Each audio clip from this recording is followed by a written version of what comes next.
Hildebrand back in the studio for us. And we've got Mr. Matt Hildebrand up on the top of the press box for us on the camera for GoodGuysRadioTV.com as Mr. Tim Cook is given Tom Ball, who's being honored here tonight. We talked about that a little bit in our pregame huddle. Mr. Tom Ball, 50 years of service here at Western Brown, teacher, coach, bus driver, substitute teacher, you name it. Mr. Ball has been a big part of this community for a long, long time. So big night for Mr. Ball to be honored here tonight as he's getting that Gator ride from Mr. Tim Cook here in front of the home crowd. That's big time stuff there. It's also youth night here at Western Brown.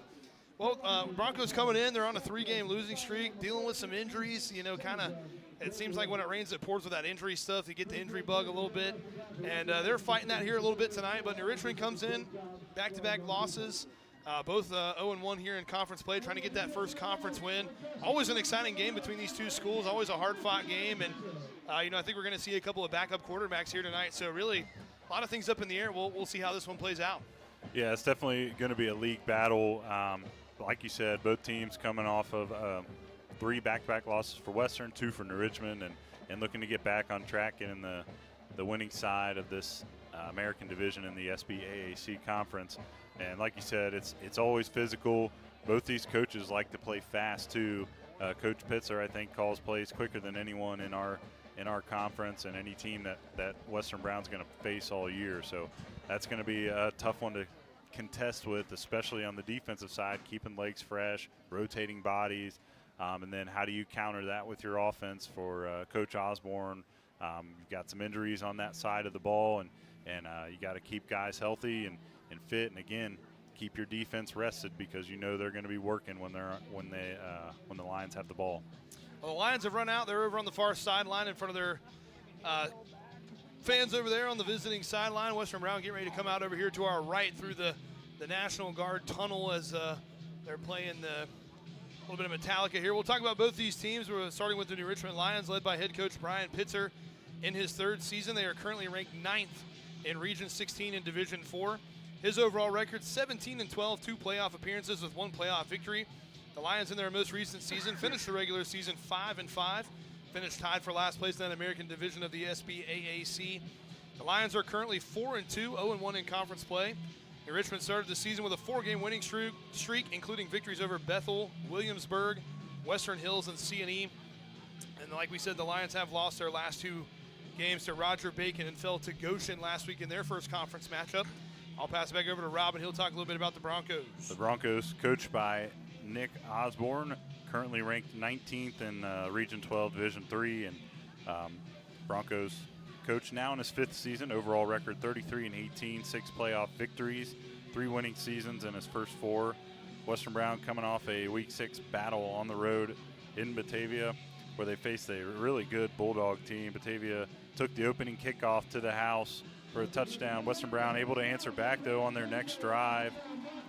Their very first possession after that, it was all Batavia, who led 24-7 at the half.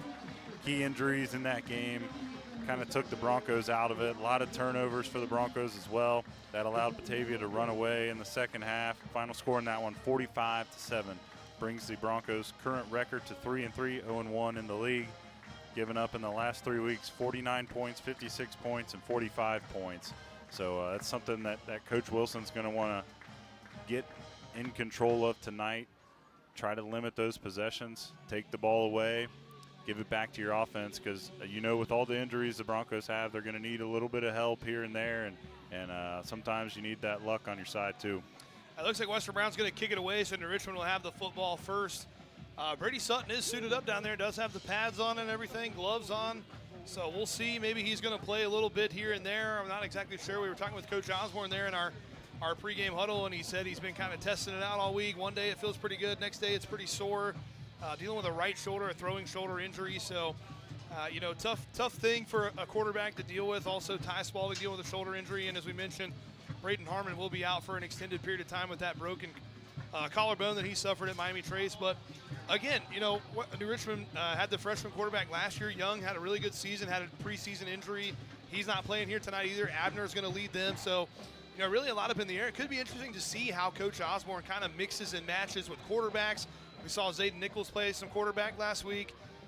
Something he kind of mentioned to us, maybe a little bit of wildcat And also, Justin Morgan not playing either, had a hamstring injury in practice yesterday. So could be interesting to see how they play it and what they do. But, both teams kind of dealing with some adversity here. We'll see who can come out on top. And they've had a whole week to prepare for it as well. Just knowing that potentially Brady may not play in this ball game, whereas last week it was during the game. So didn't play in that second half at all. And this week they've been able to rotate Zayden in there, get him most of the first-team reps, I would assume, and get him a little more confident under center or in that shotgun and ready to play here tonight. He's got things drawn up for him specifically and for this Bronco team. He's a creative play caller, and he knows Coach Pitzer as well. They coached under Evan Dreyer at Anderson together, so they're very familiar with each other and what they want to do on the offensive end and how both of these defenses are going to respond tonight. We're just about ready to kick it off. 12 minutes on the clock. Bolander has it teed up on the 40-yard line. Western Brown wearing their all brown uniforms with white helmets, brown letters and numbers. New Richmond has their red pants, white jerseys, and red helmets with black letters and numbers. And New Richmond will have the ball first. They'll be working from left to right on your radio dial here to start this one. And now Bolander's going to kick it in. A nice play there right at the 50-yard line. That was a hot one to handle. Went right into the hands of number 26, Caden Colwell, and they'll have it right at midfield to start it. So something we talked to Coach Osborne about, a little bit of trouble in those kickoff coverages, and that time they just decided to kick a line drive right there and just evade the return and fall down right on the 50-yard line. And you said there's going to be some things that they change up there, not only what they're going to do, but the personnel as well on coverage. Get some of those first-teamers out there that are on the defensive side and make sure that they have the coverage that they need. So New Richmond in the shotgun, takes the snap. They're going to hand this one off, going up the middle. Nice run off that right side. Spalding in on that first tackle. That was Dylan Wolf with the carry. Goes forward for about 3 yards. Going to bring up second down and 7 rather. And they've got a couple running backs that they'll rotate in, really capable, both over 300 yards on the season as well. This time they'll go empty. Abner in the shotgun by himself, and now some movement over on the far side. And Wolf, after a nice carry, there's some movement. Flag comes out, and I think he got a little jumpy over there, lined up out wide. And that's going to back the Lions up 5 yards after the false start. Little Antsy just motioned out to that slot on the left side. Early jump. So that'll back them up 5. Now it's going to make it second down and 12 rather. All the way back in past the 50 now to the 48-yard line. Abner in the shotgun by himself. 3 lined up on the left, 2 on the right. Quick throw over towards the Western Brown sideline. That goes through the hands and falls incomplete. Intended for Caleb Creech. It'll fall down, and that's going to bring up third down and 12. Alex Weber in there to close quickly, put the hit on. It looked like he dropped the ball prior to, but he heard those footsteps coming, took a big shot. Yeah, it was good coverage there by Weber, like you said. Got on him right away, but Creech just couldn't quite get the handle on it. Now it'll be third down and 12 with 11:34 to go. There's 2 men lined up in the backfield with Abner now. 2 receivers on his left, 1 on the right. Man goes in motion across the formation. Fakes the handoff. Abner's going to keep it. Takes a big shot. Does go forward for about a yard or 2. Nice play in there by Isaiah Snow to bring him down. That's going to bring up 4th and long. Isaiah Snow is a name we've been calling a lot more frequently in these last couple weeks. He's been a stud in the middle of that defense, playing that tackle position. Punt unit trots on for the Lions, so a big-time stop there on the first drive by Western Brown defense. As Bartley will be in to kick it away. Lucas Powell back deep to receive for Western Brown. And now running a player on late. New Richmond still 13 seconds on the play clock. Time to get him out there and get him set. Again, Powell, the lone man back. Takes the snap. Good-looking punt. And Powell's going to let it go. It bounces around the 10-yard line. Nice punt's going to check up out of bounds right about the 7 or 8-yard line. So nice job there by Tyler Bartley to kind of flip the field. But, hey, again, Western Brown, something that they haven't done a whole lot this year early in the game, which is get a big stop. You give the ball away to start the game, or they won the toss and took the ball. We're not exactly sure, but big-time stop there. Quick 3 and out, and get that offense out there quick and try to get some momentum going on that side of the ball. That's huge for this team and that defense, too. I don't think they've played from ahead all season long. They've played from behind, from the jump. They've struggled kind of out of the gates on offense, and the defense has given up some points early. So to get off the field here, give your team a chance to take the lead and play from ahead is a lot different position than they've been in all season long. So the ball, I believe, is spotted right just past the 5-yard line over on the far side of the field. Again, Western Brown headed from right to left on your radio dial. It is Zayden Nichols. He goes under center here. Something else we don't see very often from the Broncos. He's going to pitch it back That's Valdez goes forward, maybe falls forward for a yard or two. Is going to bring up second down. And not much going there, but again, a very different offensive look from the Broncos, and we've seen all season. Normally they're a spread team, 4 wide, 5 wide, and that time under center went the wing formation, wing T formation, and go with the toss sweep, and that kind of went inside, but nothing going. And Brady Sutton in the game. He's going to line up at wide receiver. It looks like number 6 lined up out wide. Zayden Nichols is going to go empty here in the shotgun by himself. 2 receivers on his right, 3 out wide on the left. Nichols ready for the snap, takes it, going to fake the throw, now throws it late. Had his arm hit, I think, as he threw it. It's going to fall incomplete. Pretty good pressure over there on that far side of the defensive line from the Lions. Pass falls incomplete. It'll bring up third down. Yeah, and that's something New Richmond does a great job of. That defensive front has created a lot of sacks, a lot of tackles for loss, and created 21 turnovers already on the season so far. So they are active, try to get to the ball fast. And another change of pace, something we have never seen from Coach Osborne, is the quarterback coming to the sideline. But the backup quarterback, you got to make sure you're getting the play call in, make sure everybody's on the same page. Not used to calling plays in the huddle since, I think he said he hasn't played quarterback since he was a freshman. Nichols takes the snap. 3rd down and 9, going to run up the middle, tucks it down, going to try to make a man miss, puts his head down, knocks a tackler over. It's only going to go forward for a couple of yards, and it's going to bring up 4th down and pretty long here. It looks like Western Brown going to have to punt it right back to the Lions. Yeah, from here you got to play field position. Obviously we know how aggressive Coach Osborne can be in certain situations, but inside your own 10, you definitely got to shift this one down to the other end of the field. Remember, coming up at the half, it's the Health Source of Ohio Halftime Report. We'll bring you our first half checkup, your Cincinnati Bengals studio update, and more. Weber's back in his own end zone to punt it away, takes the snap, and he's going to get off a good-looking punt. End-over-end kick's going to be fielded just about the 45-yard line of Bronco territory, trying to set up some blocks, but good coverage that time by Western Brown. He does go forward for about a 5-yard return. That was number 5, Silas Jacob. And New Richmond will have good field position here for their second possession after a quick 3-and-out from their defense. Yeah, both good start for both of these defenses. Little different look from the Broncos than we've seen all year. Again, come out under center for one of the first times all season. And the huddle, a lot different look. Usually they're in that no huddle, quick pace offense. So the big scoreboard on our right is we had some issues with that last time we were here. It's been a little while since we've been back here at Western Brown. 3 road games in a row for the Broncos, but back here at home now. Abner takes a shotgun snap, looking to his left, wants to throw it that way. Had a man out that way, was Cohen. Manning had a step, but led him a little too far, falls incomplete. That'll bring up 2nd down and 10. Yeah, kind of ran that fade route up the sideline and just led him a little bit too far. Almost one of those kind of just natural pick plays over there. Defenders kind of had to step out of each other's way. He had a step, but can't make the connection. It'll be 2nd down and 10. They're going quick. A little bit of trouble with the handoff was Wolf, but it kind of hopped right back up to him. Didn't hit the ground, but had trouble getting it, but goes forward, makes a positive gain of 2 out of could have been a big-time loss there, and that's going to bring up 3rd down and 8. Yeah, it looked like he lost it at that mesh point, never hit the ground, but just a little bit of a bobble, still able to pick up a couple of yards. Abner in the shotgun, 2 running backs, 1 on either side, 2 receivers on the left, 1 on the right. Man goes in motion. They're going to pitch it back to him, coming back the other way. Tries to cut it back up the middle. Pretty good coverage out there. Valdez does a nice job, and Saylor and a couple others clean it up, and it's going to bring up another 4th down. So another nice stand here from the Western Brown defense. We'll see what the Lions decide to do here on 4th down. That was a great play from Elijah Valdez on the edge there. Didn't let him get enough leverage to get outside and force him to stutter enough to where he could get to him, and then his buddies came and helped him finish that play off. And it looks like in positive territory. Coach Pitzer is going to roll the dice and go for it here on 4th down and 9. Kind of fake the snap there. It's actually Sinninger is in the shotgun right now at quarterback. Abner's lined up out wide to the left. 4 receivers out wide on the left, 1 down here on the bottom on the right. Sinninger, first time we've seen him in the shotgun, takes the snap. He's going to run this one all the way, going off that right side. Penalty flag flies in, and it looks like he's going to be close to 1st down yardage. We'll see where they spot it. I think he's short. But a penalty flag came in. I think that was a holding on the offensive line.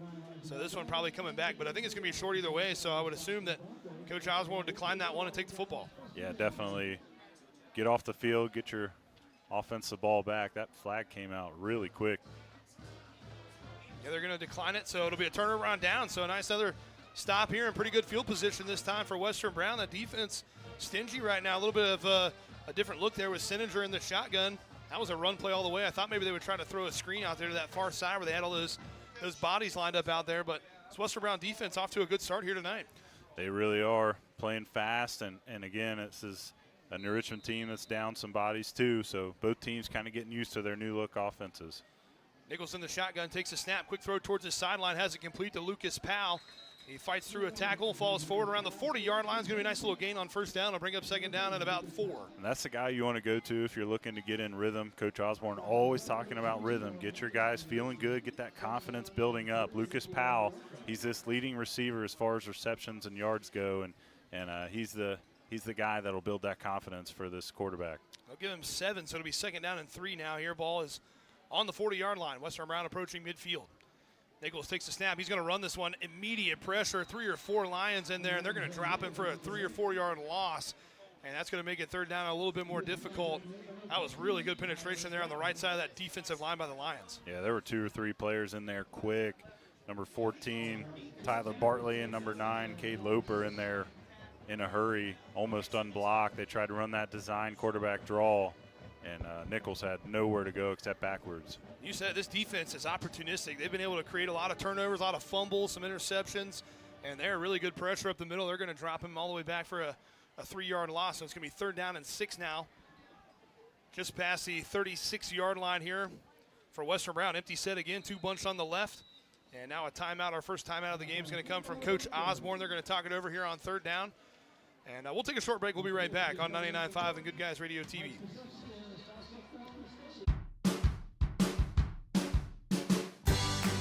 I wanted to prove to myself that I could go to college and get my degree. What if I went to Southern State? What if I'm able to go and become that nurse or that lawyer or that teacher? Southern State Community College allows students to rise above the circumstances that they're surrounded by and become something more than they ever dreamed possible.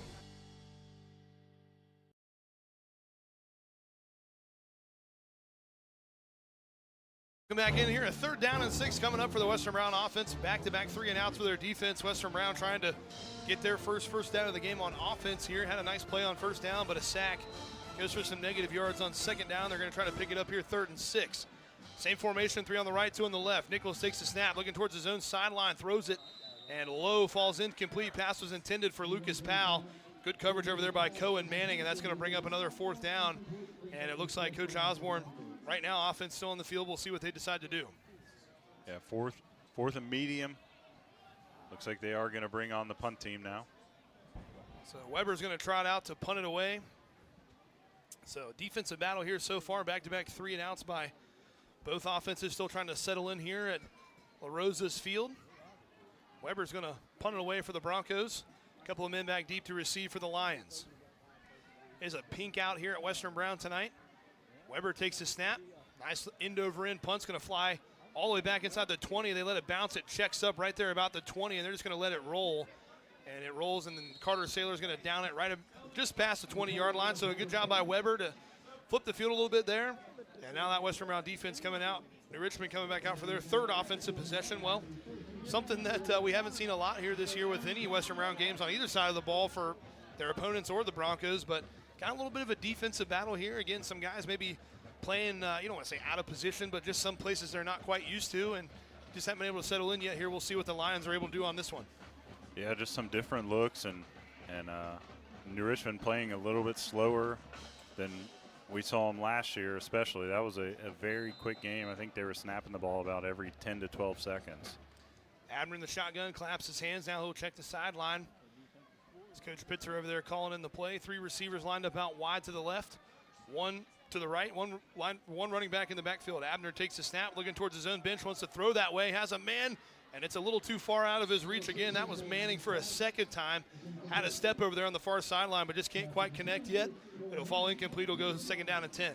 Yeah, and that's obviously Coach Pitzer likes what he sees over there. Just got to put the ball on the money, and he's overthrown him a couple of times, but he's got a step. Manning had a step. They go quick. They're going to hand it off up the middle this time. That'll be the other running back. Patchell, number 23, goes forward. It's going to bring up third down. It looks to be about 6. Yeah, new guy in there at linebacker, too. We've got Carter Saylor now playing a defensive end. But Elijah Valdez playing in the middle linebacker position, doing a good job so far tonight. Patchell goes in motion. They're looking to throw it to him now. Nothing there. Ballou has some pressure up the middle. Quarterback slips and almost falls. Going to throw it late towards the Western Brown sideline. It's going to fall incomplete. Pass was intended for Creech. There is a penalty flag down the field. He wanted to throw that screen pass. It would have been backwards, but had nowhere to go with it. Ballou got in there with the pressure. He stumbled a little bit, and it looks like an ineligible man downfield against the Lions. They'll decline that. It'll be 4th down. Yeah, they had about 3 or 4 offensive linemen 10 or 12 yards down the field on that one, just waiting for the quarterback to tuck it and run. That's a tough position. Put your lineman in. You scramble out of the pocket like that and just continue to keep those eyes downfield looking for the receiver. But it was a turnover either way there. Broncos do a good job. Another 3 and out. Force another punt. And again, I think it was supposed to go to the screen, so the linemen were ready to go ahead and go downfield and block and get ready for the screen. It was going to be a backward pass, but Ballou got in there and he had nowhere to go with the football. Another nice punt, end over end kick. Powell let it bounce. It's going to bounce inside the 30, and now Powell is going to fall on it right about the 27-yard line, 28-yard line. So Western Brown will be coming back out for their next offensive possession. So a lot of 3 and outs here. We're still waiting for our first down here with 5:23 to go in this first quarter. Yeah, a lot of defense so far early on. Offenses need to start getting this thing figured out. See if Coach Osborne's got it drawn up here on this series. Remember, 99.5 is your home for the Ohio University Bobcats. The Cats are back on the road tomorrow visiting Central Michigan. Coverage begins here at 3 p.m., kickoff at 4 p.m. on your college game day Saturday. Those Ohio University Bobcats headed north to Michigan. Western Brown will have it 1st down and 10. Still headed from right to left. They're going to fake there, and then they're going to hand it to Valdez, and he's got nowhere to go again. Good pressure up there. That was number 9 that time, Caden Looper. And he brings him down for a loss. It's going to bring up 2nd down and long. That's the 2nd time tonight we've seen Loper in there really fast. Makes a big play. It looked like they dropped him for about a 5-yard loss. He was in there in a hurry. They're having some success on the right side of that defensive line, left side of the offensive line for Western Brown. We've seen pressure coming off that side. Multiple plays here so far, so it's going to back them up. It'll be 2nd down and 14 now with 4 minutes and 48 seconds to go in this first quarter. Nichols in the shotgun, has a man back there with him, 2 on his left, 1 on the right. Nichols looking over the middle, has pretty good protection. Looked like he was going to tuck it down and run, but nowhere to go with the football, and they're going backwards again on a sack. And that New Richmond defensive line is teeing off right now, and it is going to be 3rd and about half a mile here for this Western Brown offense. Yeah, they are relentless up front, continuous pressure throughout the play there, and finally collapse that pocket, bring down Nichols for a big loss. And like I said, it's tough with a backup quarterback. You know, you get a quarterback in there that's used to making those reads really quick, and Nichols just had nowhere to go with the football. It looked like he wanted to tuck it down and run, but as soon as he took a step, had 2 or 3 Lion defenders in his face. It's going to be 3rd down and 20 now, all the way back inside, right around the 15-yard line. Nichols takes a snap, rolling out to his left, wants to square the shoulders. He's going to throw it late, trying to throw it deep, and it's almost complete. That would have been Brady Sutton, but a nice play on the back end. Number 26, Colwell, knocks it down. Brady had a step. If he could have gotten just maybe a little bit more on that, but a tough throw running to your left. Falls incomplete. It's going to be 4th and long. Another punt coming up. I got to say, that was a really good throw from Zayden Nichols on the run, rolling out to his left side, getting those hips and shoulders turned to make that deep throw to Sutton. Sutton did a good job getting open. That's exciting to see him out there healthy enough to still contribute to this team. I mean, not healthy enough to throw yet. That was a fingertip away from being a touchdown. Weber, another good-looking punt. That one is crushed all the way back to the 40-yard line. It's going to be fielded right there in good coverage. He bounces off his own lineman, or blocker rather, and they're going to bring him down. That's Lamar Hall and Carter Saylor in on the tackle. Nice job there. Short return by Silas Jacob. And they'll have it on the 42-yard line. So, again, trading punches here, these defenses. But, you know, maybe as Nichols goes, I think we'll see him get a little bit more comfortable, a little bit more willing to kind of make those throws down the field. But, again, defenses have played really well here in this first quarter. Yeah, it seems like Nichols, too, is a little more comfortable on the move, too. If you get him out of the pocket, kind of get those linemen moving their feet and expand the pocket left to right, let him move. He's got some wheels. Abner in the shotgun. He's got 2 receivers lined up, bunched on both sides. 1 man in the backfield with him. They're going to hand this one off. Going up the middle, that's Patchell. Goes past the 45-yard line to about the 47. It's about a 5-yard, maybe it's 4-yard gain. It's going to bring up 2nd down and 6. Yeah, good run. Nice hole opened up there on the left side. Closed quickly from the Broncos, but a nice gain on 1st down for the Lions. So they will give him 5. It'll be 2nd down and 5. 3:22 to go here in the first quarter. Takes the snap, hands it off, going to Patchell again up the middle. Has room this time, and he's behind the defense. And our first down of the game is going to go for a touchdown. That's number 23, Braylon Patchell, takes it all the way in for a 53-yard touchdown run. And Richmond draws first blood on offense. Big run, untouched to the house. It was about 53 yards from Patchell. And you see Coach Pitzer kind of adjust there. He's throwing it early on in the ball game, wasn't really having any success. Goes to the run game, gets 5 yards on 1st down, and they get the big run for the touchdown on 2nd. Patchell turned on the afterburners when he got past that line of scrimmage. No one could catch him. Extra points down on the way, and that one's going to be blocked. Kick is no good, so it's going to be 6-0 in favor of New Richmond. We'll take a break. We'll be right back on 99.5 and Good Guys Radio TV.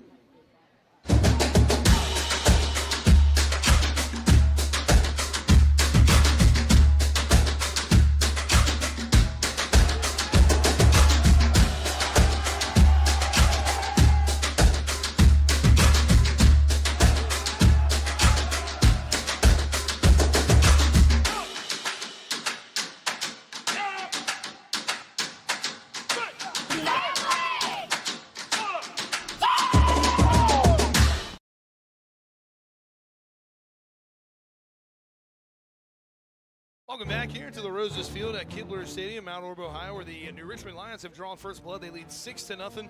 Big run there by Patrick. You said, Coach over there on the far sideline, kind of making an adjustment there. They threw it around a little bit, and Coach Pitzer decided he's got 2 really, really good running backs.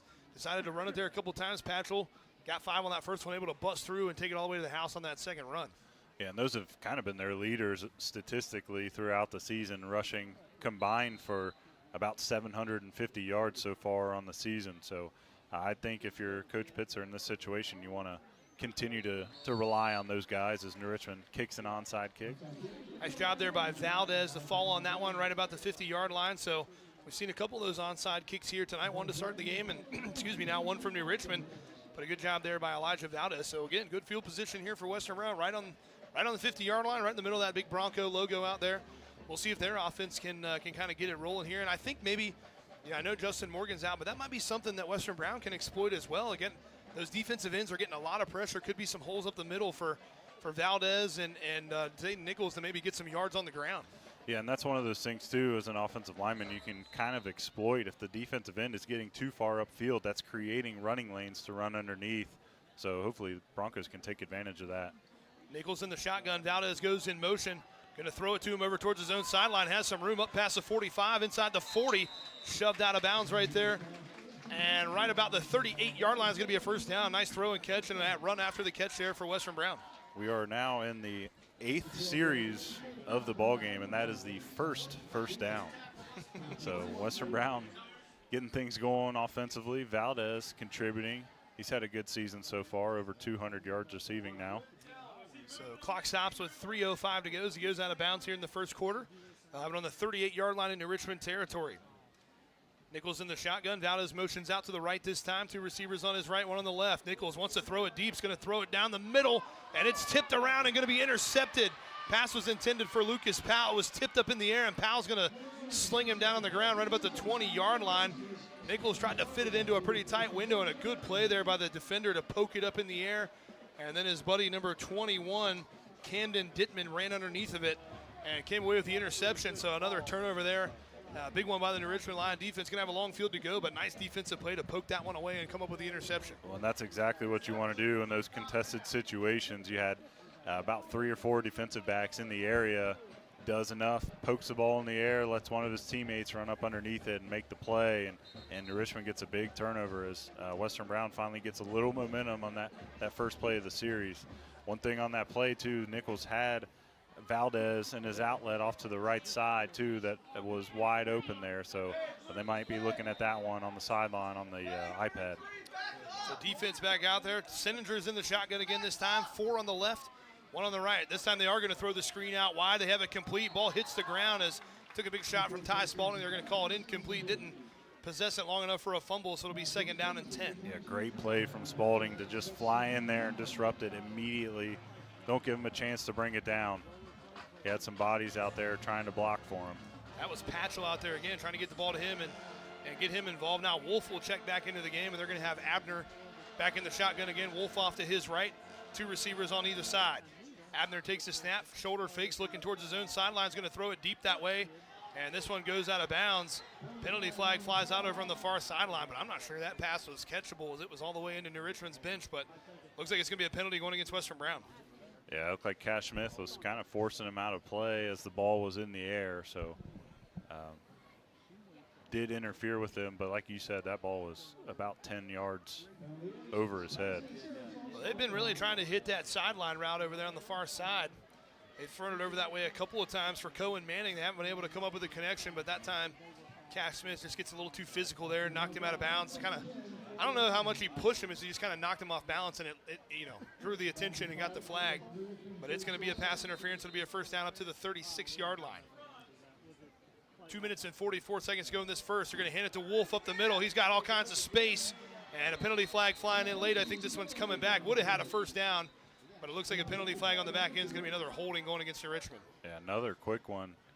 Big run from Wolf up the middle again, but that flag came in within about a second of that ball being snapped. Yeah, both these running backs are what I would say typical kind of running back build. 5'8", 5'9", 185, 175. They both have really good speed, good balance, but that is going to come back on the hold, so it's going to be a 1st and long, as Wolf would have had another 1st down there. But again, 2 really good, kind of the 2-headed monster here for New Richmond. They've made their impact felt here so far. Definitely, yeah. They're really physical, and they've shown some speed as well. That's the 4th penalty for this offense so far on the night.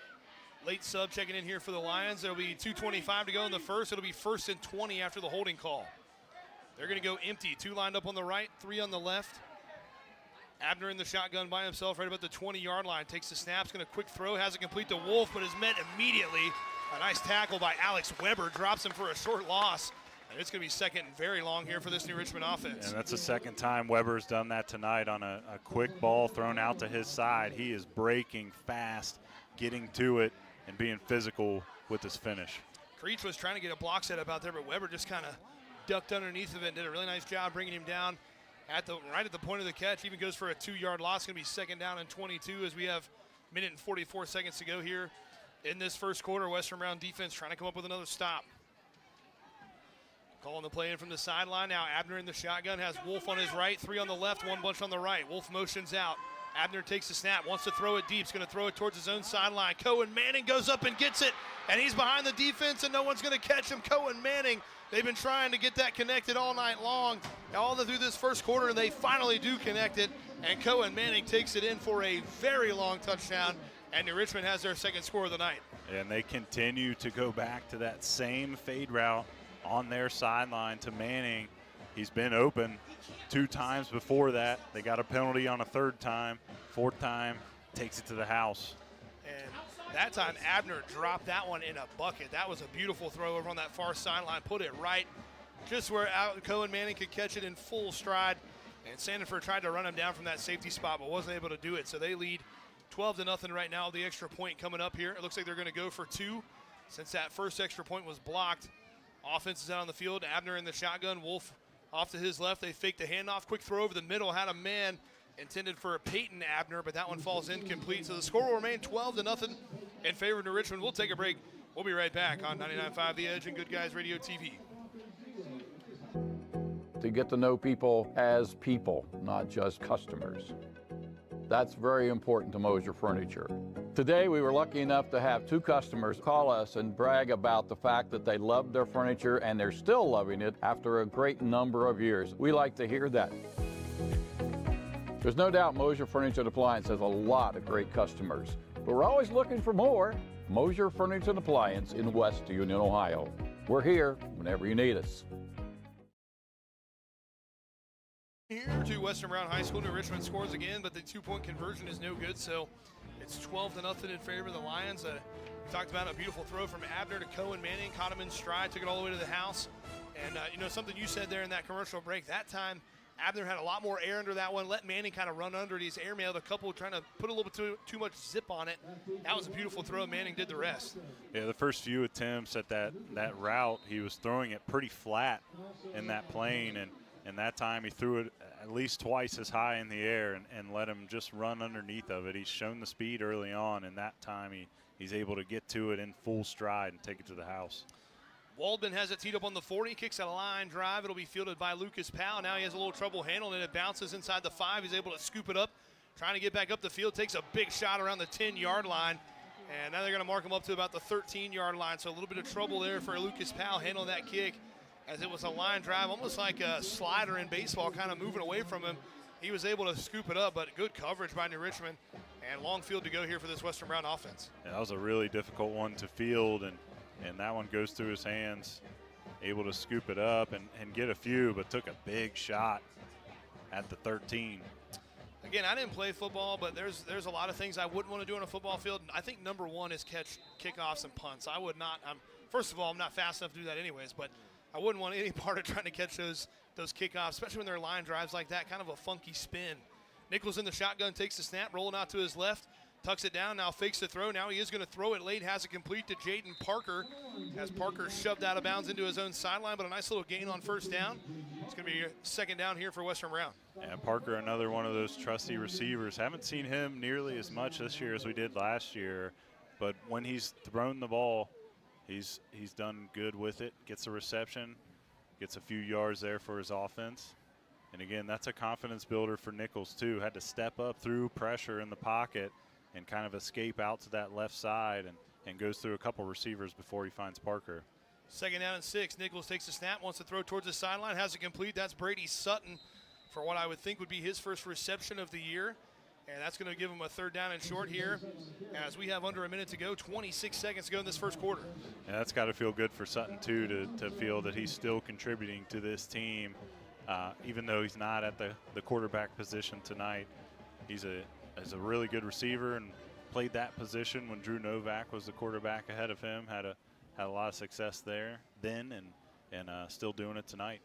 I mean, Sutton still third in the SBC in rushing yards, 384. So you know he's a capable runner. Get the ball in his hands, and he can make people miss. As that will bring us to the end of the first quarter. Richmond leads 12-0 over Western Brown. Western Brown will have the football with a third and short coming up.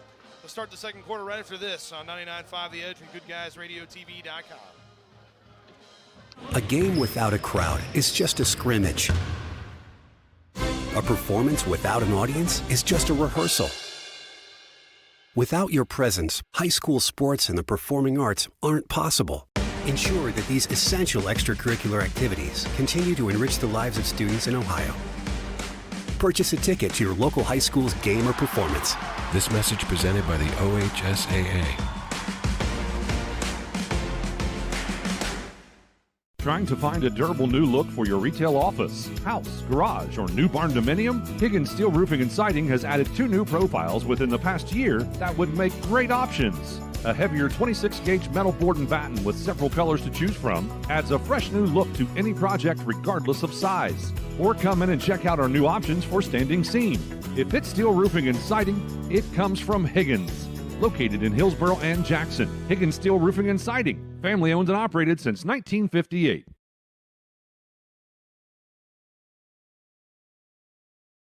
Back in here to Western Brown High School. Western Brown has the football, third down and 1.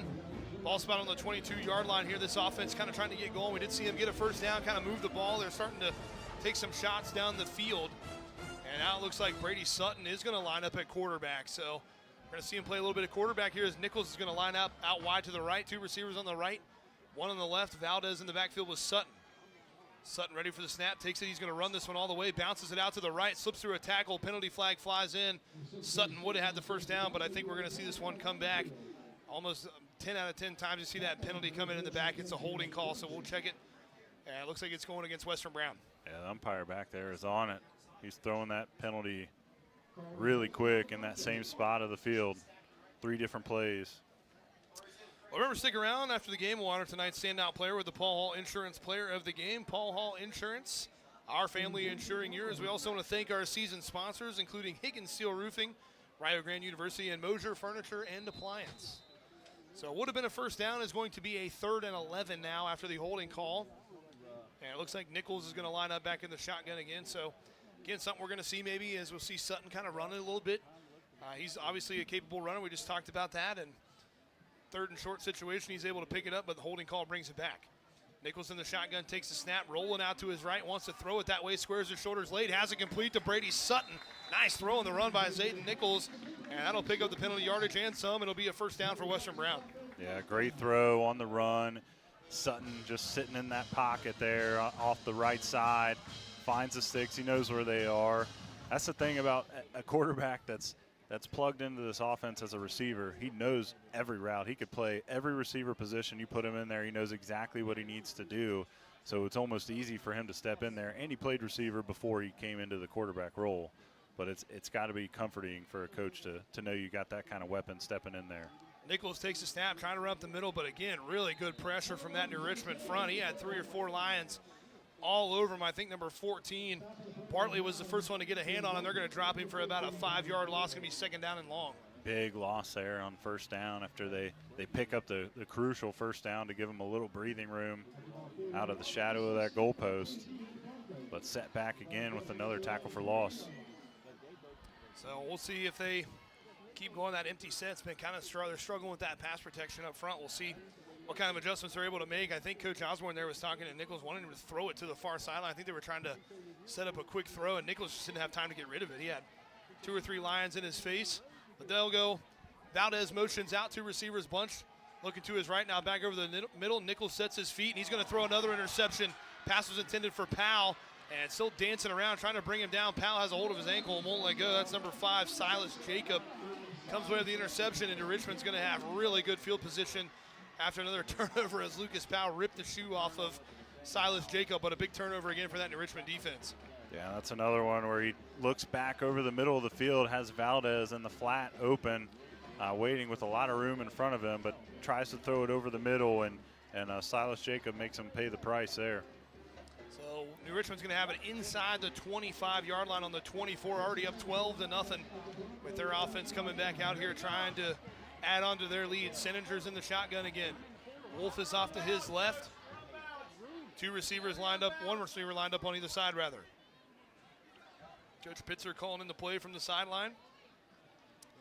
Now Abner will come out to the right and line up. Having a little bit of trouble getting lined up here as now Abner will check off the sideline. Senninger has it, running to the left, following that block. Nice play in there by Denver Ballou, shoots the gap and brings him down for a nice loss. It's going to be 2nd down and long. Nice play by Denver Ballou. A really nice play, knifed in there quick, gave him no room to run in that Wildcat package that Coach Pitzer throws out there. Big setback, this defense looking to get off the field for the 4th time tonight. Drops him for a 3-yard loss. It'll be 4-yard loss, rather, be 2nd down and 14. 10:05 to go here in this first half. If you're listening on the radio, New Richmond now headed from right to left on your radio dial. Abner takes a snap, quick throw towards his sideline, has it complete, able to slip out of a tackle. Spalding trying to get him down, can't do it, cuts back inside, makes another man miss, and he's taking it in for the touchdown. What a run after the catch by Trey Senninger. We've seen him play some quarterback, that time doing it out wide on the wide receiver spot. What a move there by Senninger. Broke a couple of tackles, made a man miss, and took it all the way into the house. A really athletic play there, broke out of 1 tackle and breaks it back to the middle of the field. Outruns the defense across the goal line.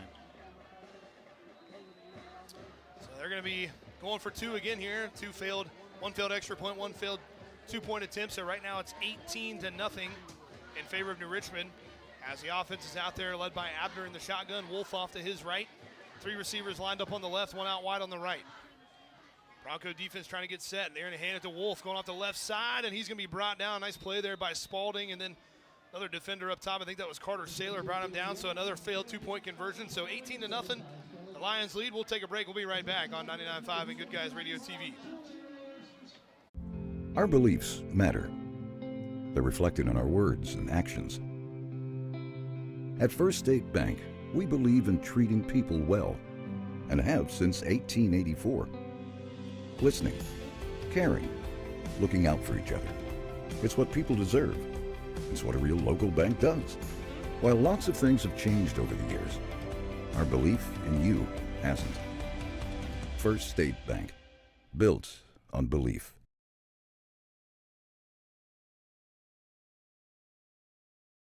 Welcome back in here to Western Brown. Richmond has scored 6 more. They put 6 more on the board to make it 18-0. But again, Western Brown able to drop him for a big loss with that Senator. What a run after the catch over there on that far sideline. They got it to him quick. Was able to make a couple of men miss, picked up a block, made a slip through a couple of tackles, takes it into the house, and they extend their lead out 18-0. Yeah, it's a really good play from Seninger there and puts it in for 6. But Western Brown, good job on those extra points and 2 points so far. They blocked the first kick and then stopped the other 2 2-point attempts. So that could come back to be huge in this ball game. Waldman's got it teed up on the 40. He'll run up, kick a nice end-over-end kick. Will be fielded right about the 10-yard line. That's Alex Weber over there on the far sideline trying to pick up some blocks, able to slip through a tackle or two, goes forward to about the 25, maybe 24-yard line. They're going to spot him right on the 25 where the Western Brown offense will be trotting back out. Well, you said, I think a couple of times, I think, Zayden Nichols is just, again, not used to playing quarterback. He's had a couple of times where maybe he could have checked it down, taken a chance, and New Richmond's been able to come away with a couple of turnovers. But they are starting, it seems like they're getting more comfortable. They're getting some first downs. They're kind of getting him on the move a little bit more, which I think, like you said, makes him a little bit more comfortable. So we'll see what they're able to do here on this drive. Yeah, it seems to be when he's been making his best throws. He stepped up in the pocket one time and scrambled out to the left. Another time they ran a sprint out protection for him, completed another ball there. And it just seems like getting him on the move and letting him do it with his feet as well is really helping him out. So Nichols in the shotgun, 3 lining up out wide to the right, 1 man in the backfield. Valdez off to his left. Sutton looking to his left, now back to the right, has it complete. And the ball carrier slips and falls down. Would have had some more yardage. That was number 18, Adam Pena. Does go forward for a yard or two. Is going to bring up second down. Yeah, just run that crosser over the middle from left to right. Pena had some room, too, to get up the field for probably about another 10 yards and just slipped enough. That knee touched the ground. But a good look from Nichols. The old turf monster got him on that one. Just a little slip there about the 26-yard line where it'll be second down and 9. They'll spot it. This time Valdez lined up to his right, 3 receivers on the left. Western Brown now headed from left to right on your radio dial. Wants to throw, now he's going to throw it late. Sutton, what a one-handed catch, able to go down and get it. Still fighting for some yards and still trying to push the plow around the 30 as they're going to bring him down, but tough catch by Brady Sutton. Went down with one hand and scooped it up, and it's going to bring up third down a little more manageable now here for Western Brown. That one about the knees, too, for Sutton. One-handed brings it in. Those gloves are sticky. The old, the offensive linemen wear those gloves, too. Maybe we'll see one of those, leak a tackle out there for the – see that in the NFL every once in a while. Usually, I don't know if they've changed, but when I played, they weren't that sticky. They had a little tack to them, but the receiver gloves were much stickier than the offensive lineman gloves. So it'll be third down and 5 now with 8:36 to go in this first half. Western Brown still looking for their first points, trying to convert on a 3rd and 5, and now a timeout call from Coach Osborne. We'll just keep it here. Again, we mentioned it was honoring Mr. Tom Ball here tonight at Western Brown. If you have ever been a part of Western Brown, anything in Mount Orb history, Western Brown history, I promise you know who Mr. Tom Ball is. He started teaching in 1967. He was the first varsity football coach here. He was the middle school football coach for many years into the 90s. He's been an OHSA official. He drove a bus. He was the Broncos tennis coach from 1981 till 2021. Just an illustrious career. His substitute taught here for a long time. And if anyone knows Mr. Ball, knows that one of the kindest, nicest, genuinely nice human beings that I've ever met. And it's nice to see that gave him a plaque out here. He got to do the coin toss at the beginning of the game. So pretty cool night here for Mr. Ball. So I want to give a big congratulations to him. That's exciting for him to get honored like that. Seems like a jack of all trades, getting involved in everything. I don't know him too well. Personally, I've met him a few times since moving to the Mount Orb area, but he's always been a great person, always willing to talk to you when you're passing by. So good to see him out here, still getting involved in the football. So congrats to Mr. Tom Ball, 50 years of service to Western Brown. Pena goes in motion. Nichols ready for the snap, takes it, looking to his left, now throws it over the middle, has it complete, and Valdez is upended by Silas Jacob, and that is going to move the chains. Took a big shot, but a nice job by Valdez to hold on to it and move the chains.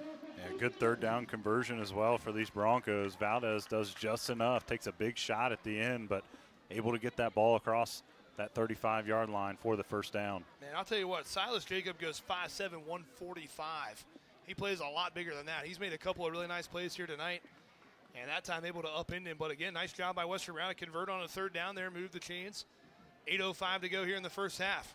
Nichols in the shotgun, ready for the snap, takes it, rolling out to his right, penalty flag flies out, and I think we're going to have a little bit of movement, kind of a little bit of a shuffle there on Valdez. Didn't get the feet set all the way before the snap, and that'll back him up 5. We'll try it first down again. Yeah, another setback, too, after a first down. That's something that's kind of hampered this offense all season long.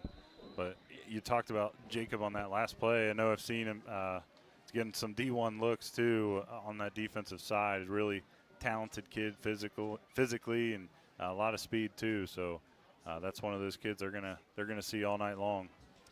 So it's going to be first down and 15 now from the 30-yard line. 7 minutes and 39 seconds to go here in the second quarter. Western Brown trying to put a drive together and get their first points of the night. Valdez motions out. Nichols fakes that way, now throws over the middle. Pass was knocked down, intended for Jaden Parker. That was number 21 that got a hand on it. Dittman falls incomplete. Will be second down and 15. Yeah, tried to squeeze that one in a tight window for Parker. It looked like he had him, but Dittman closed that down quickly. He gets a paw on it and bats it to the turf. Stay tuned for the Coach's Comment Show right after the game. We'll talk to Coach Osborne after this one here from Western Brown. Western Brown will have it second down and 15 from the 30-yard line. Again, headed left to right on your radio dial in this second quarter. Nichols in the shotgun, has Valdez lined up to his left. One receiver out wide on the left, 3 bunched out wide on the right. Nichols takes a snap, couple step drop, has some pressure but good protection, throws it over the middle, trying to get it complete to Sutton. And a little bit overthrown, number 26 back there in the coverage, Colwell. Falls incomplete. It's going to be third and long. Kind of had him bracketed there in the middle of the field. Colwell over the top, able to get a piece of it, bat that one down. New Richmond already with 5 pass breakups on the night, 2 interceptions. So it's going to be third and long here, 3rd and 15. And, you know, with Western Brown getting the ball back after the end of this first half, if they're able to kind of maybe get some of these yards back, convert a 4th down or get it right here on 3rd down and get down there and score some points, could get some momentum going. But again, that penalty set them back a little bit here, and they're trying to recover after that. They're going to have 4 lined up out wide to the right, 1 on the left. Nichols in the shotgun by himself. Takes the snap, looking to his left, now back to his right, wants to throw it that way. Throws it over towards the sideline, kind of in between 2 receivers, and it falls incomplete to the turf. It's going to be 4th and long, and the punt unit's going to have to come on. Yeah, and that was a good look, too, for Nichols. Just doesn't, and not able to bring it in, but had a blocker there in front. It probably would have been really close yards-wise with the defense closing there, but another good look for Nichols, but that one falls incomplete. Valdez tried to go down and get it, but just couldn't quite haul it in. Would have had Parker out there on the outside to lead the way for him, but they're going to have to punt it away. Weber back, ready for the snap, takes it. A couple of steps to his right, line drive kick will bounce and check up out of bounds over into the New Richmond bench. Right around that 40-yard line, we'll see where they spot it. They're going to spot on the 41. So the Richmond offense trotting back out, Western Brown defense coming back out. And, you know, defense has played well here in the first half, especially early. They were able to force those 3 and outs, but defense has been on the field a lot here in this first half. And I think we're starting to see a little bit, still kind of a, you know, we're into October now, but still kind of a muggy night here in early October. And that defense has got to be getting a little bit worn out here late in the second quarter for Western Brown. Worn out, and they're playing in not great field position as well all night. The worst New Richmond's had it is at their own 20. Abner in the shotgun. He's going to hand it off up the middle to Wolf, able to slip through a couple of tackles. They're going to bring him down. That's Spalding and Carter Saylor in on the tackle. It's going to be short of the first down, but a nice little 8-9-yard run on first down for Wolf. A really good run to get this series started. Again, 20-yard line, worst field position they've had. Everything else has been at least at the 40-yard line. 6:53 to go here in this first half. Abner hands it off to Wolf again, going off that right side, cuts up the middle. Spalding able to kind of drag him down, but not before another big run inside the 40. Down to the 39. I'll move the chains back-to-back. Nice runs there by Wolf. Yeah, really nice runs. They'll check in. Another running back, number 23, Patchell. 6 minutes and 38 seconds to go. Abner, high snap. He's able to handle it. Hands this one off, going off that side. Patchell tries to spin it back towards the middle. But a nice job there by Western Brown to bring him down for a very short gain. Will bring up second down and long. Spalding, Aaron Pena there. Isaiah Snow as well. Bring that down for a no gain. 6 minutes and 18 seconds to go in this first half. Abner is going to line up empty this time. 3 on the right, 2 out wide on the left. Abner right on the 45-yard line, takes the snap, rolling to his right. He's going to run it up the middle. Able to get through one tackler, but a nice job to wrap him up and bring him down, but does go forward for about a 5, maybe 6-yard gain. Is going to bring up 3rd and medium. That one looked a lot like what Coach Osborne likes to do in those situations. Just spread them out, put the ball in the quarterback's hands, let him run forward for a few, and get yourself in a more manageable 3rd down.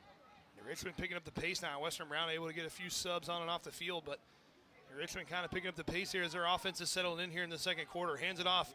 Going off that right side, Patchell has some blocks all the way to the edge, trying to get outside.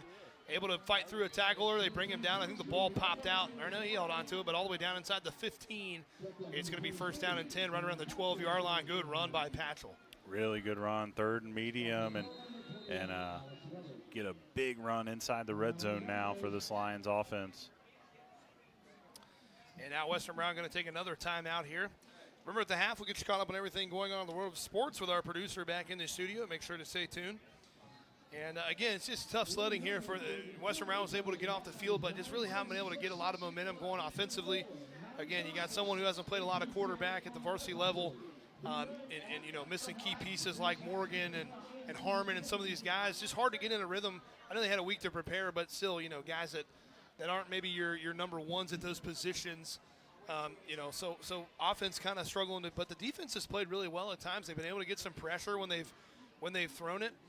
Done a pretty good job on some of the. We saw the one big touchdown run, but again, I think you know fatigue is starting to set in a little bit here for this Western Brown defense late in this 1st half. Yeah, it really is. I mean, Western Brown's offense hasn't been on the field long at all. They have 3 first downs total. They were 0 for 3 on 3rd down conversions in that 1st quarter. 2 for 3 now in the 2nd quarter. And a couple of turnovers to boot with that. So this is the 7th series now for the Lions offense, especially coming off of those 2 turnovers. They have to be gassed, and as quick as they play at times, got to keep them fresh up there, especially up front. So it's going to be 1st and 10 from the 12-yard line, 5:31 to go after the timeout here in the 2nd quarter. Seninger takes the snap, going to hand it to Wolf. Going off that left side, trying to follow his blocks. Wolf cuts it back inside, and Wolf goes across the goal line for a touchdown. Another nice run from one of the New Richmond running backs, number 22, Dylan Wolf, the sophomore, takes it in for the 12-yard touchdown. They extend their lead. Wolf looked really good on that one, too. A couple nice cuts there and able to get across the goal line for 6 again for this Lions offense. That was a tough read from the defense. Seninger really kind of just held it there for 2 or 3 seconds and then gave it to him, and Wolf did the rest. They're going to try the extra point. That one is up, end over end kick is going to be just enough on it to go in, so that'll make it a 25-0 lead for or 24-0, or yeah, 25-0 lead. I'll get it right one of these tries here. We'll take a break. We'll be right back on 99.5 The Edge. Our business is helping you grow. We're Baxter Tractor. We take care of you like family. We've been growing since 1946. As your Kubota dealer, our focus is to help you grow today and into the future. Stop by one of our locations today, visit with our folks, and see our entire lineup of Kubota products. Our business is helping you grow. Baxter Tractor. Welcome back in here where New Richmond has scored again. They lead now 25-0 with 5 minutes and 24 seconds to go here in this 2nd quarter. And Wolf and Patchell have had a big first half. They've done a really nice job. We have seen Abner complete some passes, the long touchdown pass. They've done a nice job mixing it up, kind of going back and forth from the run and the pass. And Wolf is a tough runner. He's only a sophomore. He's going to have already having a great career. He's going to be a lot to deal with these next couple of years from that New Richmond backfield. Yeah, both of those running backs will be back next year, as Patchell's only a junior as well, and really capable. I think they've already eclipsed the century mark too on the ground. Good looking kick will be fielded inside the 5-yard line, coming back up the middle. Takes a big shot right around the 20-yard line, able to spin forward. That was a different returner than we've seen for Western Brown. Try to get a number as he comes off the field. That's number 29, Carson Parker, the 5'2" freshman, returning that one. Had some speed coming off of that, but took a big shot, but able to fall forward to about the 24-yard line where it'll be 1st and 10. A lot of quickness too. They have him listed at 5'2", 110. He was flying. Really quick, quick feet. able to duck behind those blockers up there, but took a big shot around the 20, 22-yard line. So Western Round offense coming back out here with 5 minutes and 19 seconds to go in the first half, trying to put a drive together, trying to get their first points, trying to build some momentum as they go into halftime. They get the ball back after after halftime rather. So if they can find a way to drive the field, put some points on the board here, and maybe able to get a little momentum and cut into this New Richmond lead. Nichols takes the shotgun snap, is going to hand this one off. Valdez makes a nice little cut at the line of scrimmage and goes forward past the 25 up to about the 27-yard line. That was a really nice cut in the backfield. Could have been tackled for a loss. Nice cut over to his left and bounces it upfield for a few yards. So they're going to mark him with a 3-yard gain. It'll be 2nd down and 7. Again, ball spot on the 27-yard line here for the Western Brown offense. Zayden Nichols comes over to the sideline to get to play from Coach Osborne. Now back out to the huddle. Under 5 to go, 4:47 to go here in this second quarter. Lucas Powell lined up in the backfield, now a motion out to the left. Valdez off to Nichols' left hip, 2 receivers lined up out wide to the right. Nichols takes a snap, fakes a handoff, throws it quick, has it complete to Sutton, cuts back towards the middle of the field, falls forward past the 35-yard line, down to the 30. They're going to spot him right at the 35, but it's going to be enough for a Western Brown first down. Nice run after the catch there by Brady Sutton. Yeah, good run. He just looks so comfortable with the ball in his hands, and you see that when he's at quarterback, really composed, and he's doing that as well at receiver tonight. Coach Osborne talks about the youth, for young guys versus the seniors. Guys been playing varsity football at a high level for a couple of years now. You can see the difference. You can just see how much more comfortable he is in those big spots. Able to make a nice cut move there and get the first down for Western Brown up to the 35. Valdez in the backfield with Nichols, 2 bunch out wide on the right. High snap, Nichols goes up and gets it, hands it to Valdez, has some nice running room, stumbles a little bit, but goes forward past the 45, and that's going to be another first down for Western Brown. Nice run by Elijah Valdez off that left side, and now a little bit of momentum going as Coach Brian Pitzer is going to take a timeout for New Richmond, but a little bit of a balanced attack here, some short throws from Nichols, and this offense seems like maybe it's clicking a little bit here on this drive. Yeah, I think that's exactly what you have to do. Just mix it up. You can still throw the ball a little bit. Just keep it short. He's got playmakers. He's got Sandford at 6'5". He's got Brady Sutton, the senior, who's typically a quarterback, but now playing in the slot role tonight. I think that was his 3rd reception already so far. So let your guys do the work. You don't need to throw it 30, 40, 50 yards down the field. Throw those short routes, throw the slants, throw the bubble screens. Let your guys make plays with their feet. Especially, again, those guys like Sutton and Lucas Powell, they've been playing varsity football for 2-3 years now and comfortable out there with the ball in their hands. Jaden Parker, we've seen him have an impact in some games. Sandifer has done a nice job this year. So, dealing with some injuries, but still a lot of weapons for this Western Brown offense. But, again, Key's taking care of the football. They've had some turnovers. That's what's really kind of hurt them on the offensive side. And you can live with a couple of first downs and a punt, but when you give them ball inside the 30-yard line, approaching their own end zone, that's tough as a defense to come back from. Yeah, it really is. I mean, your back's already against the wall, first play of the drive, so got to maintain possession here and put some points on the board before half. 3:54 to go after the timeout. 1st and 10. Ball's just past the 45-yard line. Snaps back. Nichols fakes a handoff, throws it complete to Brady Sutton, trying to get a stiff arm, able to get through a tackle, and now trots out of bounds into his own sideline, goes forward for about a 5-yard gain. Will bring up 2nd down. Yeah, and that was another one that could have gone for no gain, but Sutton able to get out of that first tackle attempt and get up for about 5 yards on that play, right past midfield now. Really good field position for this offense. So if I'm not mistaken, first time into New Richmond territory for the Western Brown offense here, past the 50 on the 49-yard line. Got a little bit of a drive going here. Clock stops as Sutton goes out of bounds with 3:47 to go here in the second quarter. Lucas Powell will come back into the backfield now motions over to the left. Valdez switches over to Nichols' left hip. Nichols takes the snap, fakes the handoff, wants to throw it, rolls out to his right, has some pressure, able to get rid of it out of bounds, and a nice job just dumping it out of bounds and keeping it a 3rd and medium as he had some pressure. One of the line defenders had a hand on him, but able to get rid of it. It'll be 3rd down and 5. Yeah, and they tried to run a levels concept with him coming over to the sideline, and a really smart play there from Nichols just to throw it away, avoid the loss with the sack there, and keep it a 3rd and medium. So it'll be 3rd down and 5 from the 49 again. 3:41 as the clock stops with the incompletion. Same kind of formation we've been seeing now, kind of bunched over all on the right. Valdez off to the right side of Nichols in the shotgun.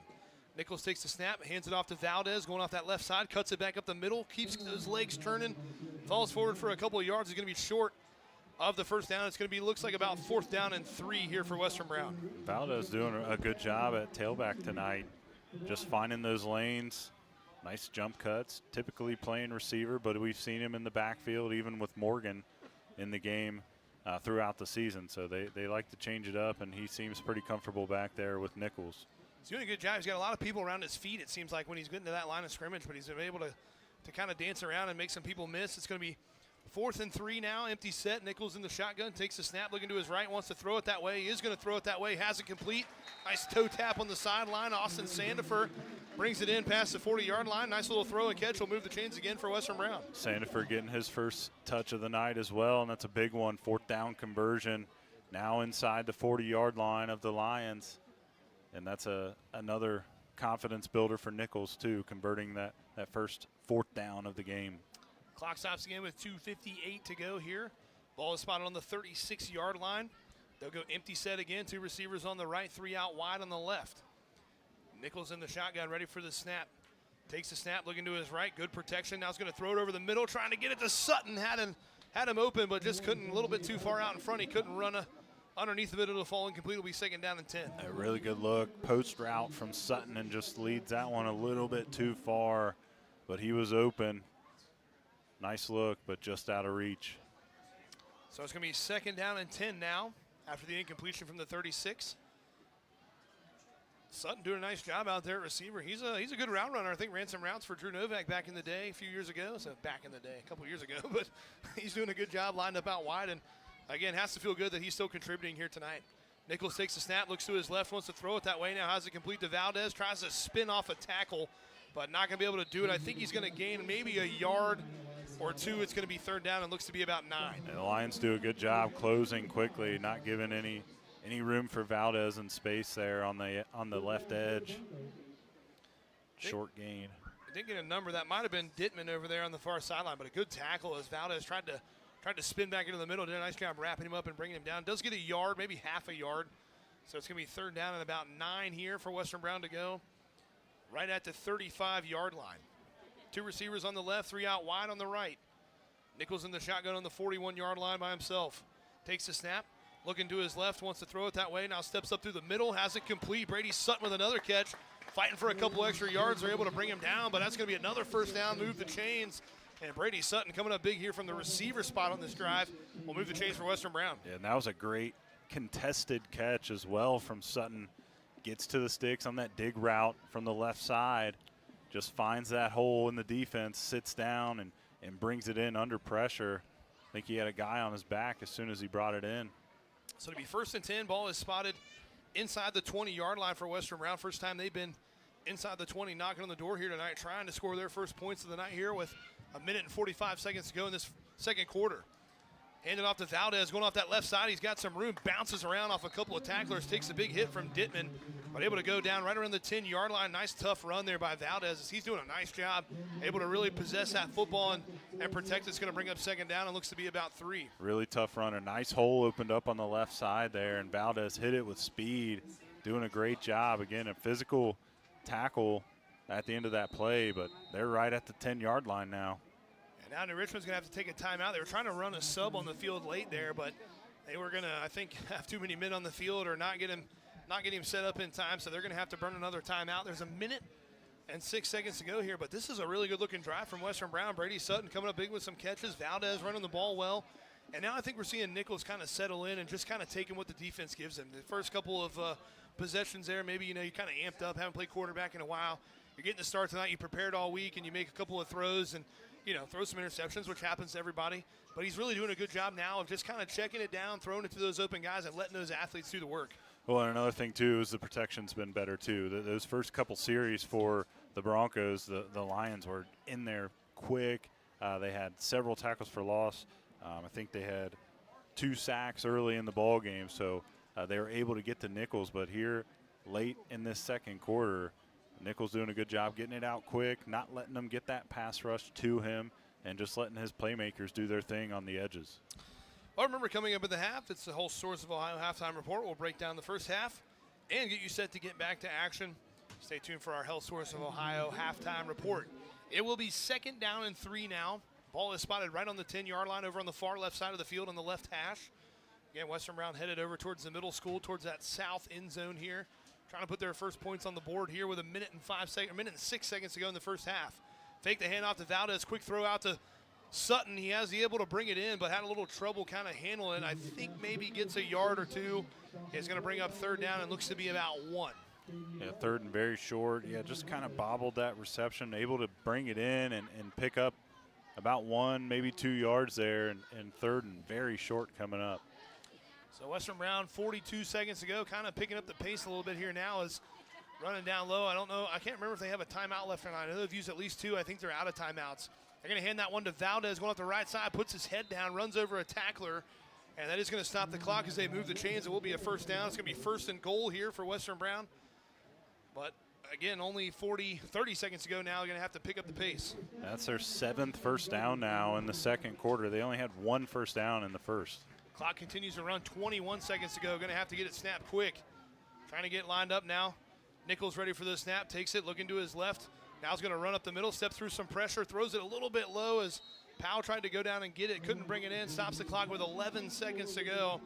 And it's going to be second down and goal now here for Western Brown. Yeah, if you're Coach Osborne, you probably are almost happy with the drop there because that stops the clock. Again, no timeouts for the Broncos on offense, so they're running, sprinting to the ball there if that one was a reception inside the 5. The ball's still spotted, I think, on the 7-yard line over towards the right hash now, as they'll have some time to get the play in from the sideline, as there's 13 seconds on the play clock as they come up to the ball. Still going to have to get up there and get it snapped. 10 seconds on the play clock. Or no, 6 seconds. As now Nichols is ready for it, takes the snap. Looking over the middle, has pretty good protection, wants to throw it, throws it late, low, and trying to go down to get it. No signal yet, and it's going to be a touchdown. What a catch. Brady Sutton goes down low, picks it off the turf, and Western Brown puts together a nice drive and comes away with their first points of the night. What a great series from the Broncos, driving down, eating up a lot of clock, minutes on that clock, and who better to cap that drive off than your normal starting quarterback, and Brady Sutton has a diving catch across the goal line and brings it in for the Broncos' first touchdown of the night. So Cunningham's on to kick the extra point. They'll put it down. Nice end-over-end kick from Cunningham is good. That makes it 25-7 as Western Brown cuts into that New Richmond lead. We'll just keep it here as there's only a couple of seconds left here before the end of this first half, but has to feel good to get a drive put together, get some points on the board. You know you get the ball back right after the end of this first half. Still got a lot of work to do, 25-7, but again, you got to chip it away at it, and that was a great start there to be able to possess the ball, not leave New Richmond hardly any time here. Maybe one play if they decide to squib it down there. They might just kick it deep here with a lot of time on the clock. We'll see what they decide to do, but good drive there by Western Brown to put some points on the board. Well, and the biggest thing, I think, is you kept your defense off the field, too. They've been gassed all night and run up and down the field, so do a good job keeping them off the field. You put points on the board right before halftime, and Broncos get the ball back as well, too, to start the second half. So that's huge momentum for them in the swing of things here. And obviously, Zayden Nichols puts a drive together, gets points on the board. Coach Osborne's got to feel pretty confident with that, too. Now he's like, all right, I know what my guys can do. These aren't my normal starters in a lot of these positions here, but I'm feeling comfortable in these play calls and what we got going. And Valdez doing a great job running the ball up the middle tonight. And Nichols settling in now, getting comfortable. And, again, just getting the ball out quick to your playmakers. Let them do the work. So Bolander has it teed up on the 40-yard line. We'll see again if they decide to squib it or kick a line drive or try to onside it. As Bolander will run up, he will kick a line drive, and it's going to be touched right about the 30-yard line. And now they're going to fall on it right about the 25. So a good job there to keep it on the ground. Dittman got a hand on it. Couldn't bring it in on the initial catch, but able to fall on the 25. That's going to leave them with 3 seconds to go here. So they're going to have a chance at a play. We'll see if they decide to just kind of run the ball and take it to halftime with the big lead, or if they're going to maybe try to take one more shot here before the end of this first half. Yeah, I think 18-point lead, only 3 seconds on the clock where you're at, 75 yards. Coach Pitzer's probably going to take a knee here and take this one to the half. So again, 3 seconds to go here. Western Brown able to drive down, put 7 on the board, cut into that lead 25-7 here. And Western Brown will have the ball to start the second half. So we're going to, again, see if New Richmond decides to run a play or if they're going to just take it in. They're going to have Sinninger in the shotgun again. We've seen him run it a few times. They've got 4 lined up out wide to the right, 1 to the left. Sinninger is going to run it up the middle, trying to set up some blocks coming towards that Western Brown sideline. Cash Smith able to get on him, and now Western Brown will sling him down in front of their own bench. Nice run by Sinninger, but not going to be nearly enough. And that'll bring us to the end of the first half here, where New Richmond leads 25-7 over Western Brown. We'll take a break, and we'll have our Health Source of Ohio report coming up right after this on 99.5 The Edge and Good Guys Radio TV. In this community, they call the fire department when the days go bad and they don't know what to do. There'll be a family member and will come up and give me a hug or shake my hand and say, hey, you took care of my dad X number of years ago. And they just wanted to say thank you and how much it meant to them. Things like that just keep me going. I'm ready to come back and do it again. I try to take pride in every single thing that I do. When I'm needed in the community, I don't want them to ever think that I could have done more. And that's the beauty of volunteers. There's nothing stronger than the heart of a volunteer. Before the overtime thrillers. Dribbling ahead off the right side. Goes the length of the floor for a layup. Up, we're tied. We're going to overtime. Before the timely trifectas. Step back 3 at the buzzer. It's good! Before basketball comes to the shack, join C103 and Good Guys Radio TV for Basketball 30. Coming soon. Stay tuned.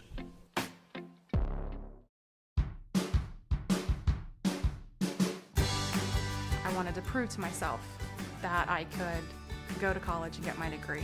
What if I went to Southern State? What if I'm able to go and become that nurse or that lawyer or that teacher? Southern State Community College allows students to rise above the circumstances that they're surrounded by and become something more than they ever dreamed possible.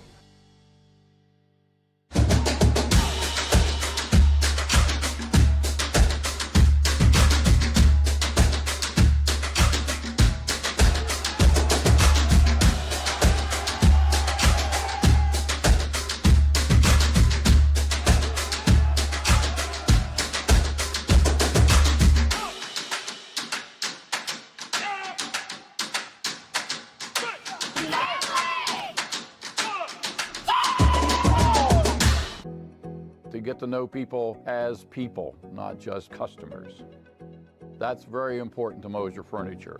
Today, we were lucky enough to have 2 customers call us and brag about the fact that they loved their furniture and they're still loving it after a great number of years. We like to hear that. There's no doubt Mosier Furniture and Appliance has a lot of great customers, but we're always looking for more. Mosier Furniture and Appliance in West Union, Ohio. We're here whenever you need us.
A game without a crowd is just a scrimmage. A performance without an audience is just a rehearsal. Without your presence, high school sports and the performing arts aren't possible. Ensure that these essential extracurricular activities continue to enrich the lives of students in Ohio. Purchase a ticket to your local high school's game or performance. This message presented by the OHSAA. Trying to find a durable new look for your retail office, house, garage, or new barn dominium? Higgins Steel Roofing and Siding has added 2 new profiles within the past year that would make great options. A heavier 26-gauge metal board and batten with several colors to choose from adds a fresh new look to any project regardless of size. Or come in and check out our new options for standing seam. If it's steel roofing and siding, it comes from Higgins. Located in Hillsboro and Jackson, Higgins Steel Roofing and Siding. Family owned and operated since 1958.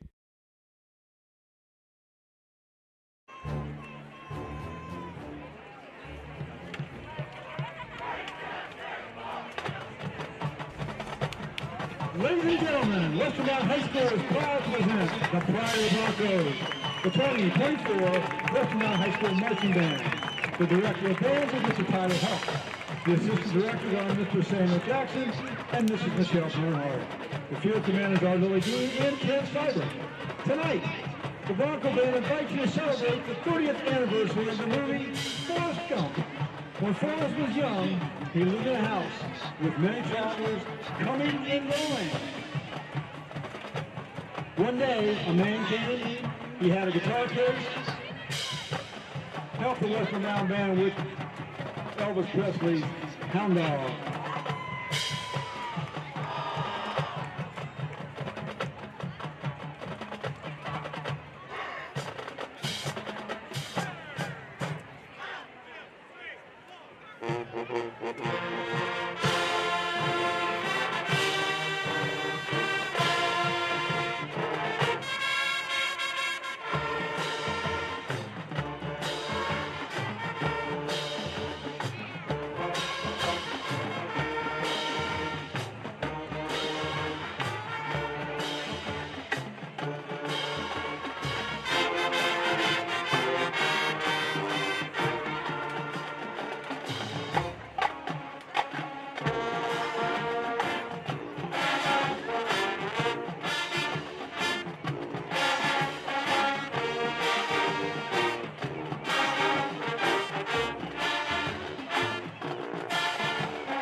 As a young man, Phil was asked about his future.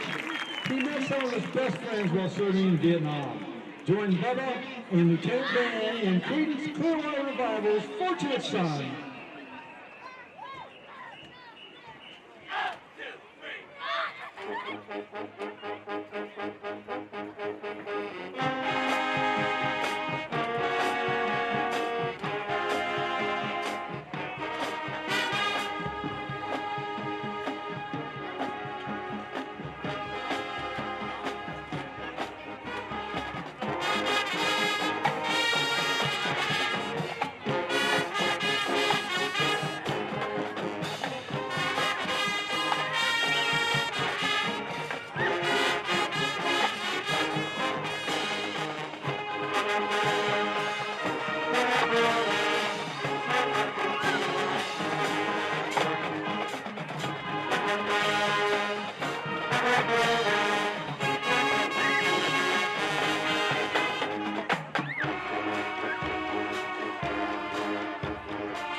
Stewart.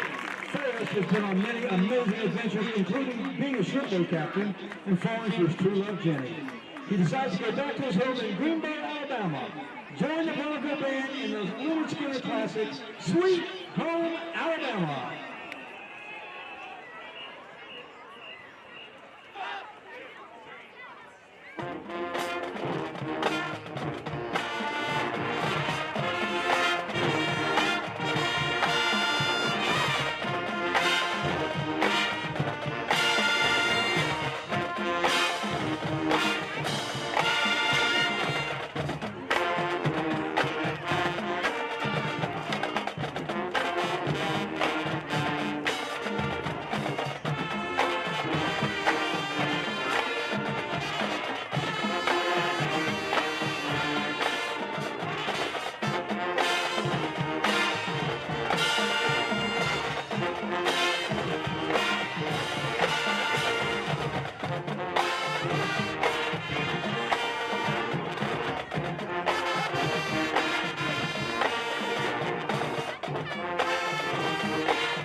Ladies and gentlemen, put your hands together for both bands, the marching band from the Richmond Marching Broncos.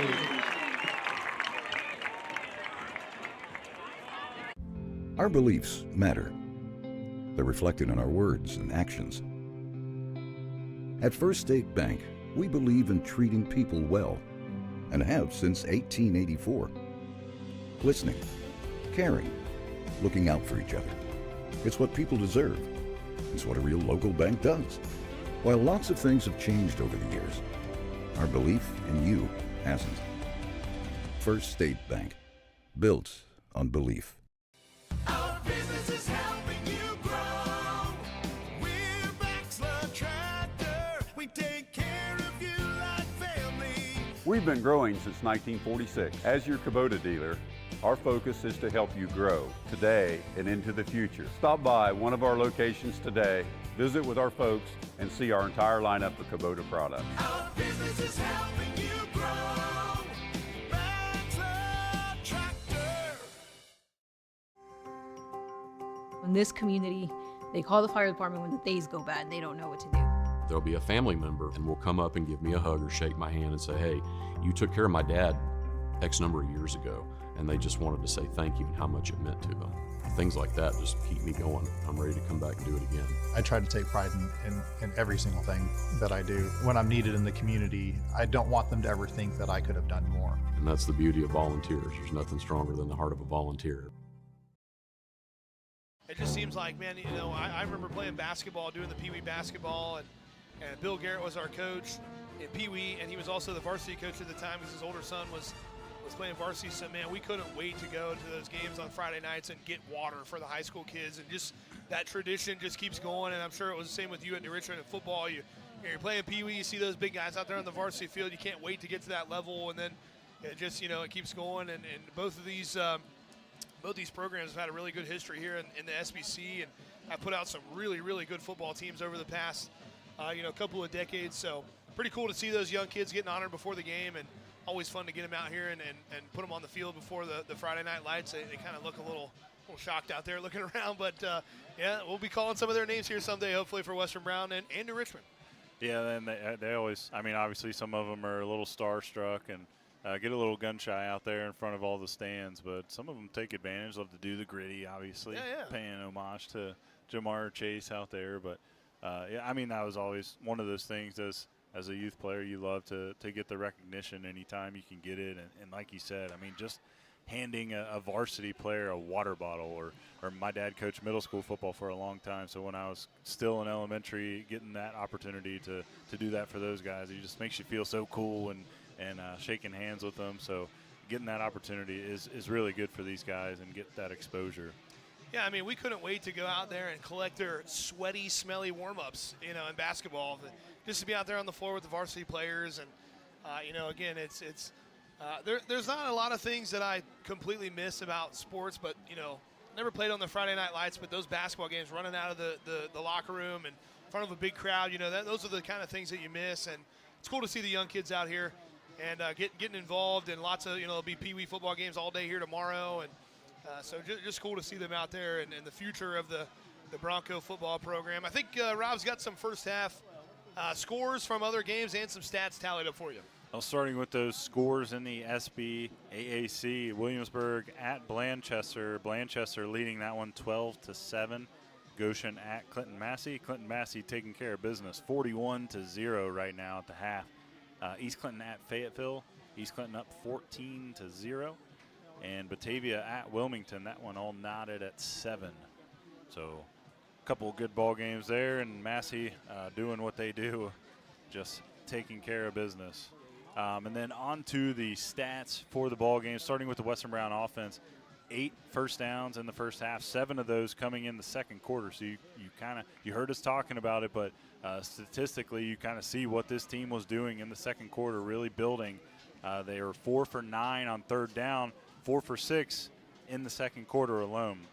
1 for 1 on fourth down conversions. They did have 2 interceptions, 2 turnovers there, 2 penalties as well for 15 total yards. Defensively for the Lions, they had 2 tackles for loss, 2 sacks, 5 pass breakups, and 2 interceptions. So they continue to put up the stats on the defensive side. If you want to look at those, I mean, they're pretty impressive so far in the season statistically of what they're doing on the defensive end. Offensively for the Lions, they only have 3 first downs on offense, but they've had great field position to start almost every one of their drives. Worst field position was at their own 20. They had it at the 50, the minus 42, plus 25, minus 41. So, again, the minus 20 is the worst that they've had it. Much better field position for them than the Broncos. 1 for 4 on third down conversion. So, defensively, when they're getting in that position, they're getting off the field tonight, doing a much better job for the Broncos. 1 turnover on downs, and then they had 4 penalties. 2 of those were negated that resulted in turnover on downs or punts, and then 15 total yards and penalties. Western Brown defensively, 2 tackles for loss. Not much else going for them. They had 1 penalty for 15 yards, which was the pass interference. So again, New Richmond leads 25-7. As we're just about ready to kick off the second half here, Western Brown will be receiving that second half kickoff, and we'll have their offense on the field for the first chance, trying to cut into that lead a little bit more. Hey, again, you get into that, put another drive together, put 7 more on the board here, and all of a sudden it's a 25-13, 25-14 type ball game, and you've been able to get some stops. You got to feel like Coach Wilson and Coach Osborne are have some confidence in that defense. They've given up some big plays, but again, they've been on the field a lot, put in a couple of tough situations. I think the message just has to be, let's just get out there, put a drive together, cut into the lead a little bit more, and then we'll just go from there and see what we can do. But they've been scrappy on the defensive end. They've been able to get some pressure, put them in some third and fourth and long situations, been able to get off the field. We'll see if they can kind of do that here in the second half and keep getting those possessions back to their offense and trying to cut into that lead. Well, and you touched on one thing there, too, which was the big play. They've given up a couple big plays. I think 2 of them for touchdowns were over 70 yards tonight. So if you can limit those plays and get the tackles, or New Richmond keeps going to that fade route, that same player, same side of the field, they can figure out how to bracket that or slow that play down. Broncos able to get off the field, get another steal possession for that offense. I mean, I would think if you told Coach Cody Wilson that his defense was going to give up 3 first downs and a half, you'd feel pretty good about where you would be. But again, those big plays and some turnovers have just kind of hurt the Broncos. But they're going to have the ball here as Richmond kicks it away, and it's going to be fielded by, I know Powell has some trouble going down to get it, but he's able to scoop it up over on that far sideline, going back towards the New Richmond sideline, and now they're going to wrap him up and drag him down, kind of bodies hitting the ground all over the place. But they're going to spot him, I think, right at the 20-yard line, where the Western Brown offense will be trotting back out here for their first possession. Thanks for tuning in here with us on a Friday night. Greg Liming, Rob Bowman, Traven Hildebrand back in the studio with us, and Matt Hildebrand up on top. If you haven't checked us out on goodguysradiotv.com, if you're in a safe place to do so, go ahead and go over there and check it out. You can see the live video stream as well as hear the broadcast from Rob and myself. But again, Western Brown has the football. They're going to spot it right on the 19-yard line, where it's going to be first down and 10 here for this Western Brown offense coming out for their first possession. Two receivers lined up out on the right, one on the left. Valdez in the backfield with Zayden Nichols. Valdez motions out to the left, looking that way. Now they're going to throw it. Has it complete to Brady Sutton. Nice tackle down low, but goes forward to about the 26-yard line. Be a nice gain on first down to bring up second down at about 5. That's your rhythm builder right there. Get the quick slant out early to Sutton over the middle, brought down by Jacob, but nice gain there on first down for the Bronco offense coming out of the half. Actually going to give him 7 up just past the 25-yard line, so I must have had that original spot wrong. So it'll be second down and 3 from there. Again, New Richmond leads 25-7. Western Brown here has the football, first possession of the second half. Nichols in the shotgun, takes a snap, looking to his left, wants to throw it that way, has it complete. No, it falls incomplete. Sutton had a chance at it, tried to go down and get it, and just couldn't quite bring it in. It'll fall incomplete. It'll bring up third down and 3. Yeah, kind of an awkward catch. It's definitely catchable, but had to spin around, almost completely stop his route progress there, and just drops that one down to the turf. So it'll be third down and 3 after the incompletion. Clock stops 11:13 to go. In the third, Western Brown is headed towards that north end zone here in this third quarter from right to left. On your radio dial, ball is just past the 25-yard line in their own territory right in the middle of the field. Valdez motions out. They're going to throw it over that way to him. Has some room over on that far sideline. Goes past the 30, and they're going to chase him out of bounds right about the 33-yard line, but not before first down yardage. Nice throw and catch there to Elijah Valdez. Will move the chains for Western Brown. And that's exactly what I was referring to in the first half. Valdez, kind of that outlet screen, bubble screen, into the flat there for Nichols. Nichols, early in the game, wasn't seeing it or wasn't going to it and threw a couple interceptions when Valdez was open. That time he checks down to it, and they convert on the third down. Valdez got plenty of speed going to the edge, too. He was able to get outside the defense and make enough yards for a first down. Nichols takes a snap, looking to his left, now has some pressure, able to step out of it. Still rolling, trying to throw it late. Now he's going to throw it incomplete over into his own sideline over the head of Jaden Parker. It'll be second down and 10 after the incompletion. Pressure immediately in the backfield on Nichols. Somehow able to step out of that and rolls out of the pocket to the left. Just throws that one away over the head of Parker. That was Loper in there again. Had a hand on him at one point. Thought maybe he was going to be able to bring him down, but nice job by Nichols to be able to keep the feet moving, get out of that tackle, and throw it away, and live to see second down and 10 here for this Bronco offense. 11 minutes to go in the third quarter. Valdez lined up off to Nichols' right, 2 receivers on the right, 1 on the left. Valdez motions out again, looking that way. They're going to throw it, almost intercepted again, trying to get it to Brady Sutton. As number 18, Gabriel, stepped right in front of that one, but wasn't able to bring it in. It's going to be third down and 10. Yeah, went back to that play that they ran the first time on this series. Back to Sutton, and New Richmond ready for that one. Kind of disguised the coverage, stepped in front of Sutton, and able to get a hand on it. So it'll be third down and 10 now for the Western Brown offense. Ball's over towards that, right on that right hash mark, right at the 33-yard line. Same formation here, 2 on the right, 2 on the left. Valdez off to the left of Nichols in the shotgun. Nichols ready for the snap. Looks over towards the sideline. Now he's going to take the snap. Looking over the middle. Pretty good protection. Fakes the throw. Now he's going to try to tuck it down and run. Coming back towards his own sideline. He's going to square those shoulders late. Gets it to Brady Sutton. Makes a man miss. Able to go up all the way to midfield. Nice run by Brady Sutton. A good job by Nichols extending that play. And that's going to give Western Brown another first down. Yeah, and that was, again, pressure in his face immediately. Able to step out of the pocket. Looked like he was going to tuck it and run, but keeps those eyes downfield, finds Sutton, and Sutton does enough to get the first down and more. So ball is spotted right at midfield, right on the 50-yard line on the left hash mark. Nice job again. Nichols, again, really comfortable on the run. He's a good athlete, 6'3", 185. He's able to get outside the pocket and throw it late. Looked like he was going to run it, but Saw Sutton standing wide open, decided to go ahead and throw it. Hand off to Valdez. They're going to blow this one dead. And it's going to be a timeout from New Richmond. So the Richmond defense on their heels a little bit here as Coach Pitzer on that far sideline decides to take a timeout. But again, like you said, really, Nichols is really settling in here. Seems a lot more comfortable, able to move out of the pocket, taking some of those check down throws to Valdez. And if they can get this run game going, I mean, this offense seems like they're getting in a good rhythm. Coach Osborne really starting to kind of figure out how he wants to call this game here. And they've made some nice adjustments and off to a good start to this drive here to start the second half. They really have made those adjustments. Even from the first quarter, you had those 2 interceptions early on. And since then, he's really settled in, making good throws, making good decisions, keeping the ball shallow within about 10 yards or so of the line of scrimmage, but doing a good job of just getting the ball to your playmakers and letting them do it with their feet and just marching the ball down the field. These last couple series have been really good for them, confidence builders. Again, these last 2 series, they are 4 for 4 now on third down conversions. So they are moving the ball with success and, again, continuing to get in rhythm, building that confidence. That last play, New Richmond had to call a timeout because of how quickly Western Brown was playing there. I think they may have been trying to get some subs on the field or something. Western's been huddling almost every play, finally go no huddle there, and Coach Pitzer has to call a quick timeout. So ball still on the 50-yard line. It's going to be first down and 10. Again, Western Brown moving from right to left on your radio dial towards that end zone over towards Mount Orb Elementary School. Nichols takes a snap, quick throw towards the sideline, has it complete. Sutton goes out of bounds into his own bench, is going to go forward for looks like about a 3-yard gain. We'll bring up second down and 7. Yeah, nice shallow out concept from Sutton. Another easy completion. That one's on the wide side of the field. Sutton may be able to turn that one upfield for big yards, but that one into the bench side.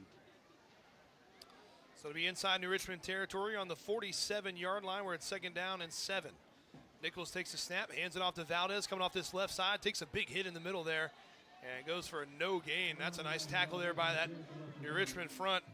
Number 62, Benjamin Hughes, brings him down. It'll be third down and 7. Yeah, that was a big shot right at the line of scrimmage. Another third down coming up for this offense for the Broncos. Looked like Valdez had a hole open up, but that closed quick. Hughes able to get his arms around him and bring him down for no gain. It'll be third down and 9:45 to go here in the third quarter. See if Western Brown can convert on another third down here. Empty set, 3 on the right, 2 lined up out on the short side on the left. Ball's on the left hash. Nichols takes a snap, looking to his left, wants to throw it that way, now has pressure, able to get out of one tackle, rolling out towards the New Richmond sideline. Now he's just going to run it himself, and Nichols is going to be able to get first down yardage, I believe. And I think they're going to spot him maybe just about a yard short as he ran out of bounds over there at the 41-yard line. Needed the 40, so it's going to be fourth down and 1. Yeah, and this is one of those situations, 4th and short. Coach Osborne definitely going to go for it. Positive yardage now on New Richmond's side of the field, and 4th and about a yard coming up. Nichols, great job again evading that pressure and using those legs to pick up a big chunk of yards. Again, had Gabriel in the backfield there, was able to slip out of that tackle and keep the feet moving.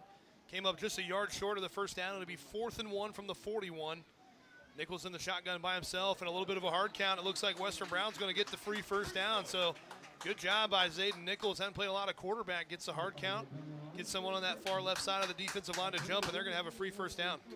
And I think that's the first time they went to the hard count on a 3rd or 4th down play tonight. So really caught New Richmond off guard. Western Brown has done that all season long with Sutton. They go to that hard count in those 3rd and short, 4th and short situations, try to pick up the easy yards. Teams have gotten used to it throughout the ball game, but they haven't done it at all tonight until then, and it pays off for them. So that'll take him down to the 36-yard line where it'll be first down and 10. And now they're going to blow this one dead. I think Coach Osborne was wanting them to reset the play clock, didn't get the message upstairs, so now they'll blow it in play. Nichols takes a snap, looking over the middle, steps up through a little bit of pressure, rolling out towards his left, wants to throw it late, trying to get it to Jaden Parker, and that one's going to be intercepted, a tough interception. Parker's still fighting for the football, but he's going to go down, and a nice play on the defensive side there, trying to get it to Parker, and that was number 21, who we've been calling quite a bit here tonight, Dittman. I think that's his second one of the night. Comes away with an interception, and the Western Brown offense stalls out and ends in a turnover on the 30-yard line. Yeah, and that's a tough one. Just tried to force that one into Parker. Had a little bit of running room towards that sideline. Maybe could have picked up a few yards. if not more, and just tried to force it into Parker, and that one intercepted by this opportunistic defense. Parker tried to get in there and knock it out, had at least one hand on the football, but didn't been able to wrestle it away from him for an interception. It would be first down on the 30. Abner in the shotgun. He's going to hand it to Patchell up the middle, and he's going to be able to bounce it outside now and cuts it back down past the 35 up to the 37. So able to make something out of nothing there was Patchell. Had him dropped for a no gain, but backed up out of there and cut it out to the left. Got a nice gain. Yeah, really good initial push from the Broncos, but just not able to get any hands on him. Down to Richmond going quick. Going to hand it to Patchell again, going off that left side. And this time they're able to run him down and cut him down pretty low there. That's going to go for a short loss. And that's going to bring up another third down here for this Richmond offense. I think that was Lucas Powell that knifed in there on the edge, and Cash Smith able to bring him down for a loss on the play. 3 on the right, 1 on the left. Abner in the shotgun, ready for the snap. Now he'll check to the sideline here for the play from play caller over there. 7:49 to go here in the third. Taking their time here, getting ready on this third down and 5. Abner takes the snap, quick throw, has it, and it bounces around, incomplete. Had his man. That was intended for Peyton Abner, and it falls incomplete. And it's going to bring up a fourth down and a decision for Coach Brian Pitzer. It looks like they're going to punt it away. Yeah, and that one's, he pulled his eyes up before he brought the ball in. Ty Spalding closing down on that one to lay the hit, but he pulled up as the ball hit the turf. Good job by the Bronco defense to get in there, force a 3 and out, get the ball right back to their offense. 7:38 to go as the clock stops.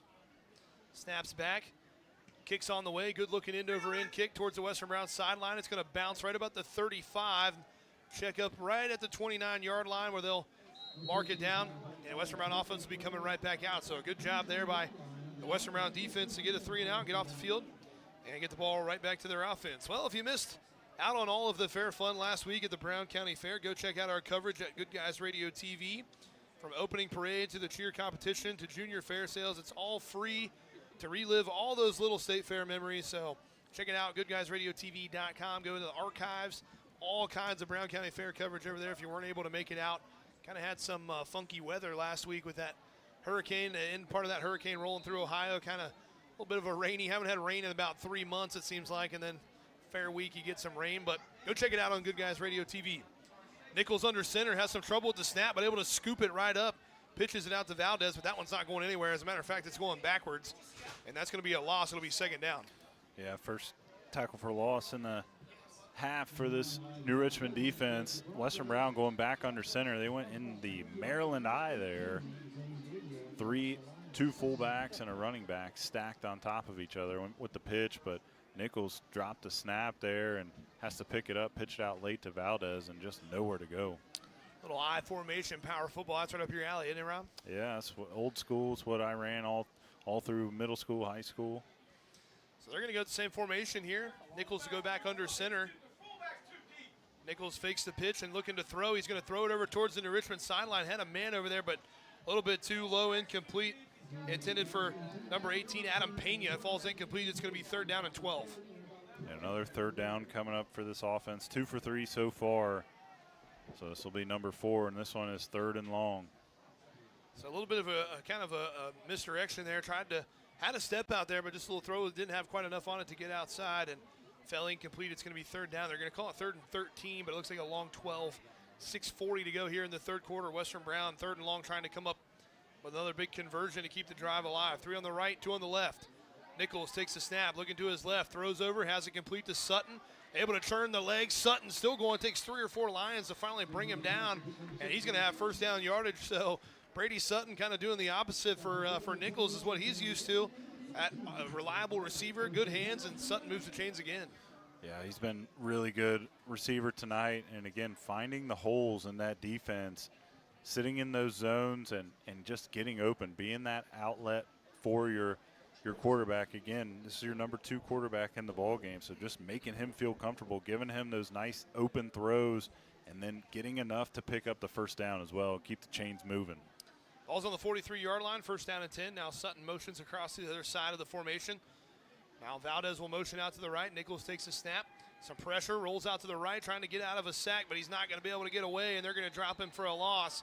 back inside the 40 again to about the 39-yard line. It's going to bring up, or about the 37-yard line, rather. It's going to bring up third down and long. Yeah, second down and long, rather. Early pressure in there quick, and he gets out of the first one, but there's another defender there for the Lions to wrap him up, bring him down for a big loss on first down. So the pressure gets home that time for New Richmond. It's going to be second down and 15 now with 5:29 to go here in the third quarter. Offense able to get some first downs, but then having some trouble here with some pressure, giving him some problems in the middle of the field. Nichols takes the snap, 3 on the right, 2 on the left, looking to his left, wants to throw it that way. Now he's going to throw it late, has a man, that's Lucas Powell. Has it complete, makes one tackler miss, and he's all the way down to the 30-yard line. Good throw by Zayden Nichols, good catch, and a nice little move after the catch. Moves the chains down inside New Richmond territory. Really nice post route from Lucas Powell. Brings that one in and gets upfield for a few more yards as well. That was a great throw from Zayden Nichols across the middle of the field. And Powell able to hold on to it as, again, number 21, Dittman, coming from behind, swung the arm, trying to knock the ball out, but good job by Powell to hold on to it. It's going to be 1st and 10 at the 30-yard line. Back where New Richmond ended that last one with an interception. Nichols takes the snap, looking over the middle, has some pressure, trying to step up through it. He's not going to be able to get away. Pressure wins again. That time it's number 9. Loper gets in there again, and that's going to be a big loss back to about the 38-yard line, where it's going to be second and very long.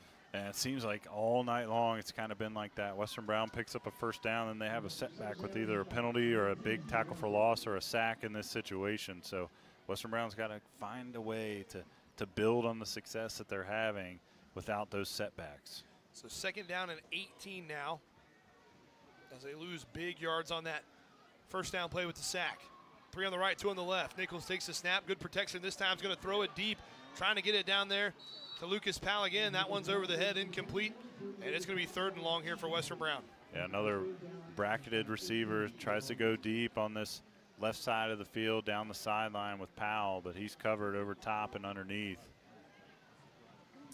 So it's going to be 3rd down and 18 here now for Western Brown, and again, in positive territory. If you can get even a little bit, maybe if you don't get any of it, you're going to have to go for it here on 4th down and in New Richmond territory, as still fighting into that 25-7 lead here with 3:59 to go in the third quarter.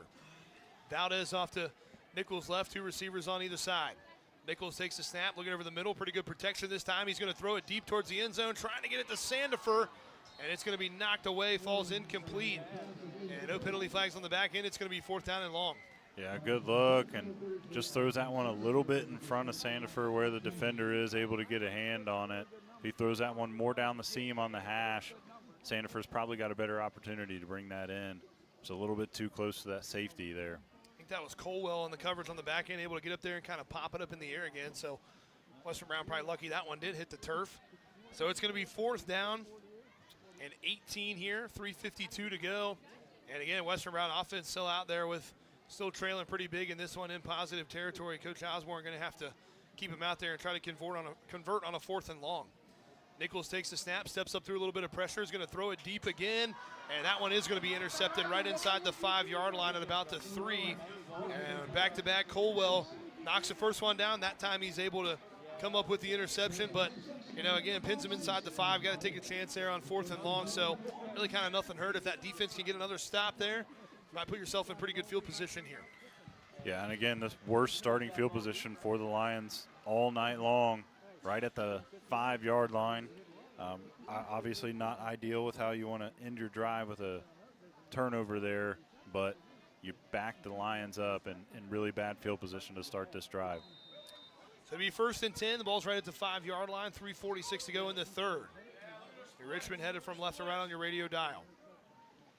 Abner in the shotgun, takes the snap. He's going to hand this one off to Patchell up the middle, and really good job, Denver Ballou. And he's in the end zone. I think they're going to give him forward progress. The ball carrier came down in the end zone, but they're going to mark him for about a 2-yard loss back to the 3. Nice job by that Western Brown defensive front. Yeah, great penetration there. I think that was Isaiah Snow who got the initial pressure there and got hands on him, didn't let him go, and made that contact right about the 3-yard line. Now Western Brown running a sub on late, trying to get set here. 3:16 to go. Abner in the shotgun by himself, 3 on the right, 2 on the left. Abner going to throw it over towards his own sideline, a little too low, falls incomplete. Receiver over there, I think that was Cohen Manning, tried to go down and get it, but couldn't bring it in.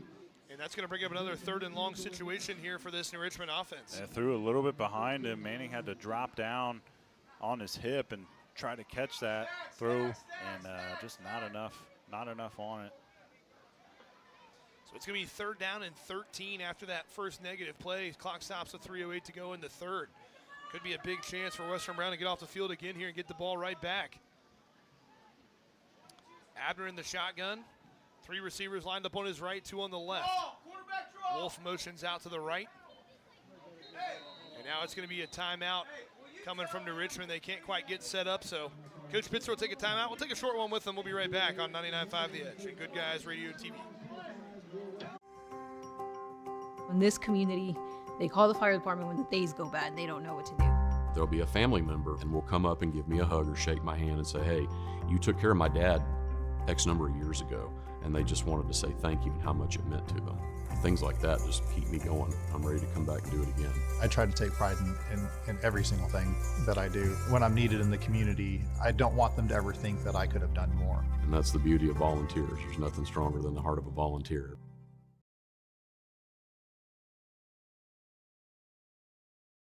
Field Kibler Stadium as New Richmond faces another 3rd and 13, 3rd and long here. Backed up in their own territory inside the 5-yard line. A big chance for this Western Brown defense as, if they can come up with a stop or maybe even a turnover right here would be huge to put them in great field position. But even with a stop and a punt, probably going to have positive field position and a good chance to maybe get down there and score some more points. Yeah, they got to come up with something here. 3rd and long situation. The quarterback is in the end zone with the shotgun snap, so good chance to make a play here with the Lions so far backed up in their own territory. And Richmond had some trouble getting lined up on that last one. Had to call another timeout. That's their second one of the half, so down to 1 timeout for New Richmond. So if you can get back in this thing, they're going to be limited on timeouts. Abner takes the snap, wants to throw it, and they're going to get hands on him, and they're going to bring him down for the safety. The defense gets in there. Isaiah Snow, Emmanuel Gibbs, multiple others get in there, and they bring down Abner in the end zone, and that's going to be a safety for the Western Brown defense. So a big stop. They're able to get in there, get a couple of points on the board, and get the ball right back. Delayed pressure from the Broncos on the blitz. I think that was Ty Spalding that came late, able to get to him and spin him around, and then his teammates able to finish that one off with the good pressure. What a great play. What a great momentum swing for this Bronco team. Offense kind of stumbled on those first couple series. Defense keeping them in it right now. And that was number 10. Landon Lambert was the one that I think actually brought him down to the ground. But you said it, multiple Broncos in there. Snow, Spalding involved. Lambert cleans it up. Blue in there as well. So a big play by the Western Brown front, able to get that pressure. And now we're going to see a free kick from the 20-yard line. Actually, I think they still tee it in high school. I don't think you have to punt it in high school. I think you're allowed to tee it and kick it after a safety. But 25-9 now. So a couple of points on the board. You get the ball back, you're probably going to have pretty good field position. As again, they're going to tee it and kick it from the 20. So 20 yards back from where they normally kick off. Any kind of return here would be really good field position for Western Brown. Yeah, definitely. It's going to be much better than their typical starting position all night long. So what a great stop from that defense. You get points on the board. Now it's only a 2-score game. So that's huge. We've seen a couple long returns on the other side of the ball. Maybe Western Brown will break one here. We haven't seen a lot of big returns here on the Western Brown side of things. Maybe able to break one here. They're going to kick it away from the 20, line drive kick. It's going to be fielded right at the 25-yard line. Going back up the middle, setting up some blocks, bounces it to the outside. Now going to be slung down, but still pretty good field position down around the 37-yard line. So good coverage there, good kickoff as well from New Richmond. Really could have, been detrimental to them to give Western Brown the ball around the 50-yard line, but a good job kicking it and getting down there in coverage. So, but still good field position. Western Brown gets the ball right back. But, we're getting late in the third quarter here, 2:57 to go in the third. This feels like a must-score drive right here for Western Brown if you're going to find a way back into this one. You got to get some momentum rolling on the offensive side. They've had some first downs here, but you got to put points on the board to get something going. Your defense is keeping you in it right now, so you got to show up for them. Lined up 3 on the right, 1 man in the backfield. Nichols takes the snap. Pretty good protection. Now he's going to throw it over the middle. Has it complete to Sutton. Able to stiff arm Jacobs a little bit, but he's able to hold on, but not before he goes into New Richmond territory. Inside the 45-yard line. Nice throw to Brady Sutton. Moves the chains. And this offense, again, they're moving the ball. 6 first downs now in the second half, but no points to show for it. So a couple of turnovers are huge. got to continue to move the ball. Sutton, again, that trusty receiver tonight for Nichols. And again, on the flip side, we talked about in the first half for Western Brown, the Richmond defense probably getting a little gas out there now. They've spent most of this third quarter on the field with their offense not really being able to move the ball much.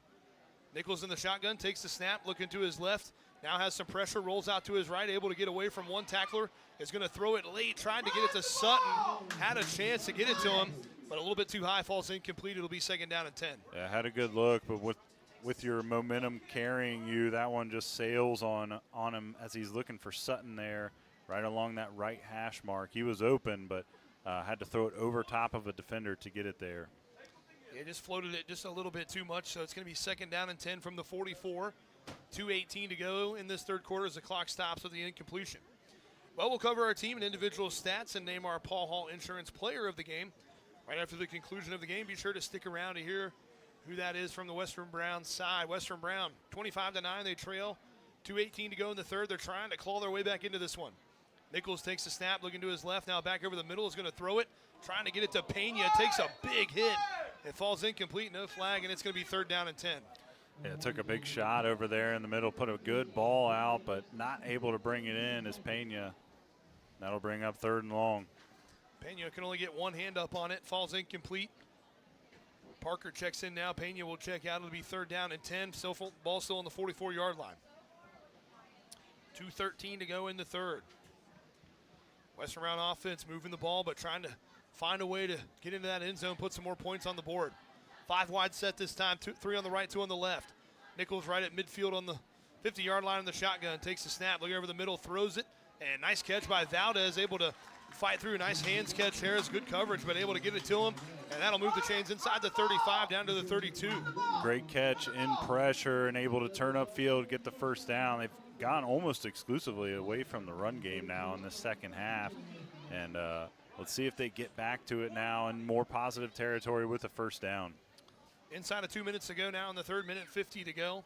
Ball's on the 32-yard line, 1st down and 10, empty set again. 3 on the right, 2 on the left, same formation as the last play here for Western Brown. Nichols takes a snap, looking to his left, has some pressure, makes one man miss, able to get back outside, and now he's going to go down at the 40-yard line. So another big loss and a big sack as he can't get rid of that one. It's going to be 2nd down and long to go now. Another 3rd down conversion, and then the 1st down setback with the sack. They've had 3 sacks now in the second half.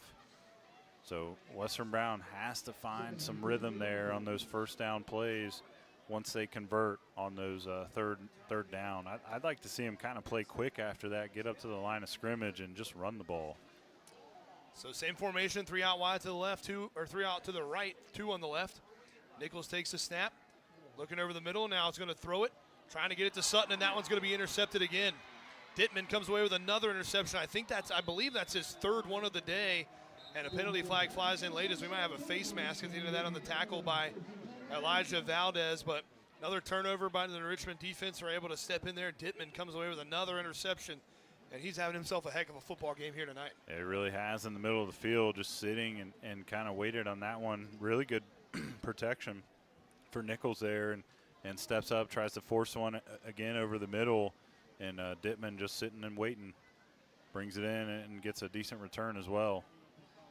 So that'll set him up right now about the 45, but the penalty is going to be going against Western Brown. I believe it was a face mask, and that is a signal. Valdez was just trying to get him down and got a hold of that face mask accidentally, so that's going to be a personal foul. So really good field position now after the penalty for New Richmond.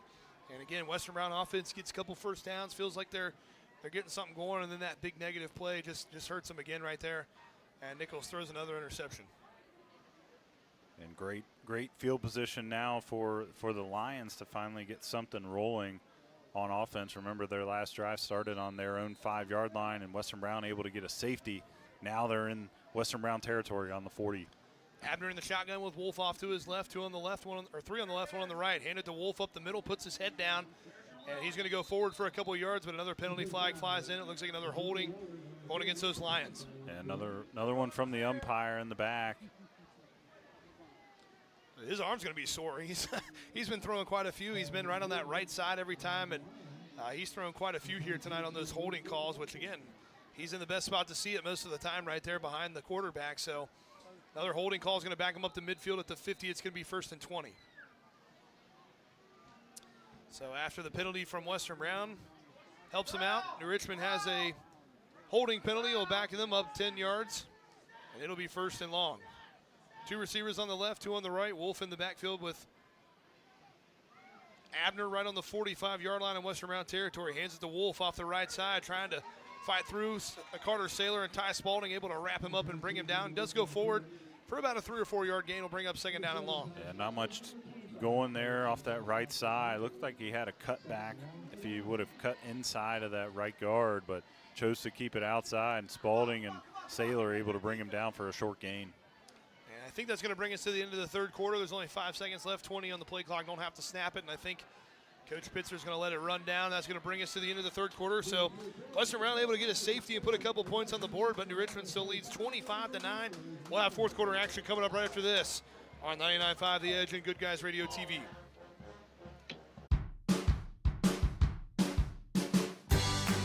I wanted to prove to myself that I could go to college and get my degree.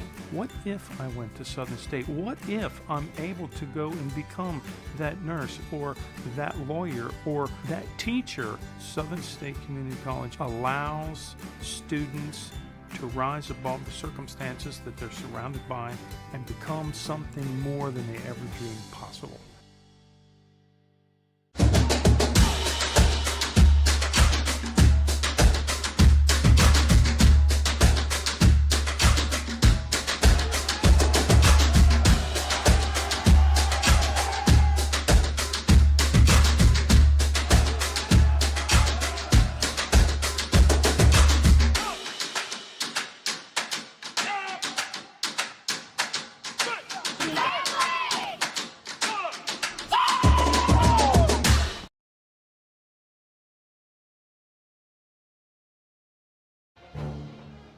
Back in here to Western Brown, where it's going to be 2nd down and 17 for the New Richmond offense. They're going to go empty this time.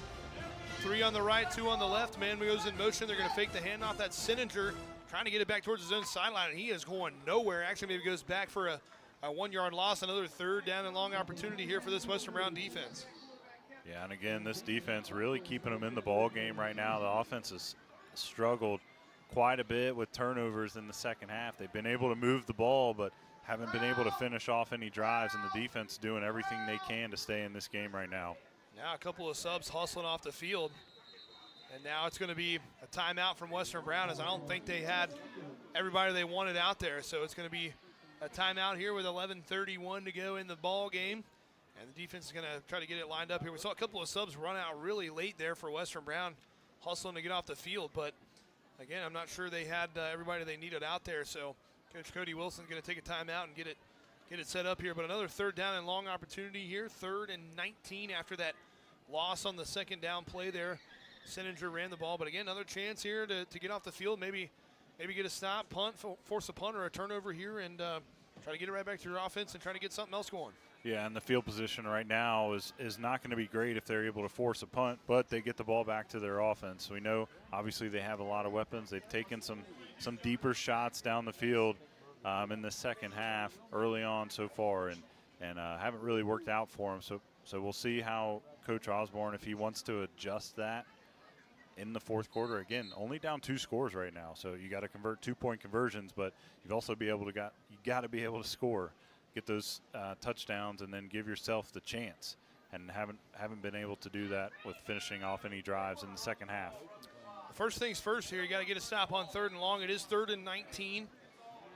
So defense going to have another good opportunity here, but they are going to go empty. 2 on the right. Abner's going to throw it over towards his own sideline, and it falls incomplete as Cash Smith, or that was Weber over there on the far sideline, does a nice job going up top of the receiver, a little slow to get up over there, and it falls incomplete.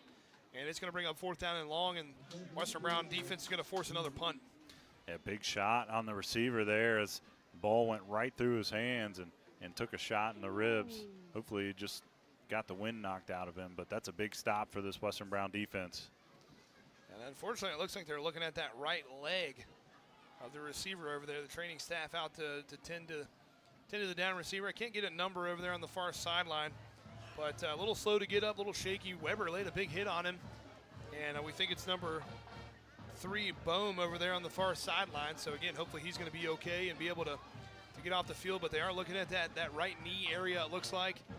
Again, I'm not a doctor or a trainer by any means, but looks like they're doing that kind of test that you would normally do to make sure you got stability in that knee. So again, hopefully he's going to be okay. But Western Brown defense comes up with another big stop. They're going to have a 4th and long here. You never know. You keep putting them in these punt situations. You might get a bad snap or a pooch, kind of a missed punt or whatever, or a big return. But this Western Brown defense has played really well here in the second half. They've done a really good job. They've been put in a couple of tough spots there with the turnovers, and they've really answered the call here and given them a chance. If you can get a stop, I feel like I've said this like 4 or 5 times, but if you can get down the field and score and get a 2-point conversion, you're right back in this football game, especially with the way that defense is playing. Yeah, and they're still in it right now. I mean, 2 scores is not much, especially for Western Brown. They're able to score on pretty much any play. And given the situation in the game, their long snapper a few times tonight has really kind of hung the ball out there for a second. We'll see if Coach Osborne may want to come after this one. So man back deep to punt it. Lucas Powell back deep to receive it for the Broncos. Snaps a little high. He's able to handle it just barely and almost got it. Spalding. Rob almost called it. Spalding had to have just missed that one. Now it checks up right about the 11, 12-yard line. So good job to get it away. But Spalding, man, really had a chance at it. Rob almost spoke it into existence there. But, hey, you still get the ball back. You got a lot of time, 11-17. We know they got to use the timeout there, but still have some timeouts left. So you got to put a drive together here. You got to have points. We're getting down to the, you're up against the clock here at some point, and with not their normal number 1 quarterback, maybe the offense isn't going to go quite as fast as it normally does, so that could come into effect here late. But again, you give yourself a chance. You're down 2 scores, you get the ball back. Defense has done a really good job here in the second half. Well, and this is a defense, too. You talked about it. They've been on the field a lot already in this second half. So if you can pick up the tempo a little bit, you're going to be able to wear them down. They're not going to be able to get to the line every play. So there's going to be some opportunities here for this offense. First things first, though, got to try to put a drive together and score some points. Nichols takes a snap, rolling out, immediate pressure. Does a really nice job to get out of that. Gets it to Parker, makes one-man miss, able to drag him down, and the ball pops out. And it looks like New Richmond was able to fall on it, so tough break there for Western Brown. And the defense right back out there as Parker was going to have positive yards, would have brought up a second down and short, but couldn't hold on to the football. And he coughs it up, and New Richmond falls on it. Big turnover there for the Richmond defense. Yeah, that's a tough one for this offense to face. They get Parker on a nice little route as Nichols able to step out of some quick pressure and finds him, gets upfield, and just gets that one punched out as he's going to the ground. And Nichols, that was an extremely athletic play. It looked like he was dead to rights, and he was able to step out of a tackle, but Parker just not quite able to hold on to it. It'll be first down and 10 inside the 20 at the 19-yard line for the New Richmond offense. Senninger in at shotgun, 2 receivers on the left, 1 on the right. Man goes in motion across the formation. Senninger takes the snap, wants to throw it now, is going to throw it, and has a man wide open, and that is Cohen Manning, and he's going to take it in for the touchdown. Big-time play call there from Coach Pitzer, and that is going to make it a big hill to climb for these Western Brown Broncos, now 31-9. Yeah, it looked like that was run all the way. Had 2 running backs in the backfield, and they were kind of leading the way out to that right side, and then Manning just slips out there wide open about 10 yards down the field on the numbers. Abner finds him for 6. So Manning takes it in. They're going to be on to kick the extra point. Waldman will be on to try to make it a 32-9 ball game with the extra point coming up. Snaps on the way, holds down, and it's a line drive kick, and that will be good to make it 32-9 in favor of New Richmond. 11:01 to go in the ball game. We'll take a break. Be right back on 99.5 The Edge and Good Guys Radio TV. To get to know people as people, not just customers. That's very important to Mosier Furniture. Today, we were lucky enough to have 2 customers call us and brag about the fact that they loved their furniture and they're still loving it after a great number of years. We like to hear that. There's no doubt Mosier Furniture and Appliance has a lot of great customers, but we're always looking for more. Mosier Furniture and Appliance in West Union, Ohio. We're here whenever you need us. Welcome back in here as Richmond has put 7 more on the board after the turnover. and they lead 32-9 now with 11:01 to go. So big turnover. They're able to take it on the first play. A good play design by the Lions to make it, kind of disguise it as a run with Sininger. We've seen him run it quite a few times tonight out of that shotgun, and receiver leaked out wide open on the far side. He was able to find him for a touchdown. They extend their lead. Yeah, really good design after they get the fumble and score immediately on that next play. So Western Maryland will get the ball back on the kickoff here. Still 11:01 to go in the ball game. Waldman has it teed up on the 40-yard line. 3 men back deep for the Broncos. Another end-over-end kick will be fielded at the 6-yard line.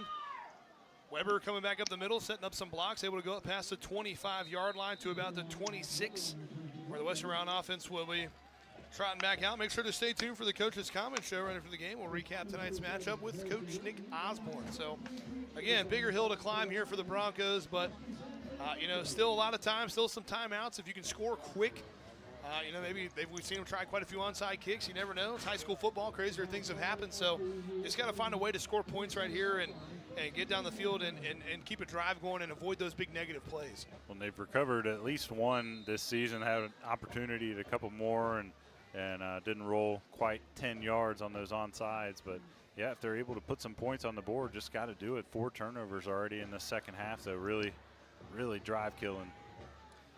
1 man in the backfield with Nichols, 2 lined up out wide on the right. They're going to hand it off this time to Valdez going off that right side. He's met pretty quickly for about a 2-yard gain. We'll bring up second down here. And nothing going there on the right side. Valdez met immediately, able to gain about 1 yard. So they'll mark him with a 1-yard gain up to the 28-yard line. Second down and 9 now as the clock continues to roll here with 10.5 minutes to go in the ball game. Nichols trots into the huddle with the play from the sideline. Broncos getting lined up here. Same formation. 1 receiver out wide to the left, 2 on the right. Nichols in the shotgun with Valdez off to his left. Western Brown headed from left to right on your radio dial in this fourth quarter. Nichols surveys the field. Good protection this time. Rolls out to his left. Now squares the shoulders late. Throws it a little bit behind the intended receiver. Falls incomplete right about the 35-yard line. It'll be 3rd down and 9 coming up here for the Bronco offense. Had really good protection, but coverage was great down the field. Had nowhere to go with it. It's continued to survey as he moved out of the pocket late on that one over to the left side. Tried to find Valdez and a little bit behind him. Incomplete. So it'll be 3rd down and 9. Clock stops with 10 minutes and 5 seconds to go here in the 4th. Ball still on the 28-yard line. Western Brown coming up to the line here. 10 seconds on the play clock. 3 this time out wide on the right. Sandiford down on the bottom. Valdez in the backfield with Nichols off to his right. Nichols takes the snap, looking over the middle. Good protection again. Now he's going to throw it late over the middle. And that one almost went into Sutton. It had maybe 3 or 4 people from both sides of the ball had a chance at it, but it ends up falling to the turf. Incomplete's going to bring up 4th down and long. Yeah, it went through 2 hands of the defenders and then through the hands of Sutton as well. As I don't think he was ready for that ball to come to him. Incomplete. 4th and long. So it is going to be 4th and 9 here. And offense still out there right now. Now it looks like the punt team's going to come in and just kick it away. Well, remember, 99.5 The Edge is your home for the Cincinnati Bengals. Listen in for Joe Burrow and the boys on Sunday as they host the Baltimore Ravens. Coverage begins at 11:30 a.m. Kickoff at 1. A big-time division matchup for the Bengals against the Ravens as Weber is going to kick it. Another good-looking kick from Weber is going to be fielded right about the 34-yard line. Trying to get it back over his sideline, cutting it back over that way. Chased by Lucas Powell. Now cuts it back towards the middle, slips out of a tackle, and now doesn't go down till the 40-yard line into Western Maryland territory. So a really nice return there by Silas Jacob. He's done a little bit of everything here tonight for these Lions too. So they'll have the ball back. But again, another big game. The Bengals were able to get a win in the against the former Bengal quarterback Andy Dalton and the Carolina Panthers, and had a chance at one against Kansas City. Had that low-scoring affair in the first week against New England, and the offense is really clicking well, and the defensive line getting some help back. B.J. Hill's going to be back this week, and a couple other guys, but we'll see what they're able to do. Man, Derrick Henry and Lamar Jackson are a tough duo to go up against. Yeah, really, really difficult to slow that team down. They're obviously one of the better teams in the league and one of the best rushing attacks that you're going to face. That was a tough snap, kind of bounced on the ground, but Nice job there by Abner to scoop it up, gave it off to Wolf, and he trotted for about 13 yards and a first down. So nice job there by Abner rather to scoop that thing up and get it to Wolf. Tough job getting it off the turf, but able to turn that into a nice positive gain for a first down inside the 30. We'll see what the Bengals are able to do. Tough game, and hopefully they're able to get their second win, first division win. Wolf bounces off a tackler. He is running like a man possessed here late in this game as he's able to run over one tackler. Sandifer finally able to bring him down, but not before he goes down to about the 17, just short of a first down. Tough run again by Wolf, the sophomore. Yeah, hasn't had too many opportunities in the second half, but really taking advantage on these first couple in this series.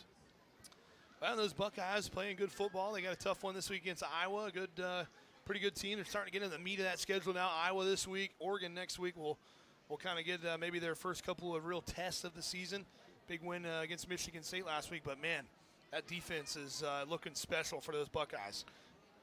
This time they're able to bottle up Wolf for a loss. Nice job there by the Western Brown front. But that Buckeye defense and Smith on the outside, the freshman receiver, is special. I mean, they are going to be tough to beat going through the rest of the season in that Big Ten conference. He's a phenom, unbelievable, 18 years old, doing what he's best at, and just making SportsCenter highlight reel after highlight reel.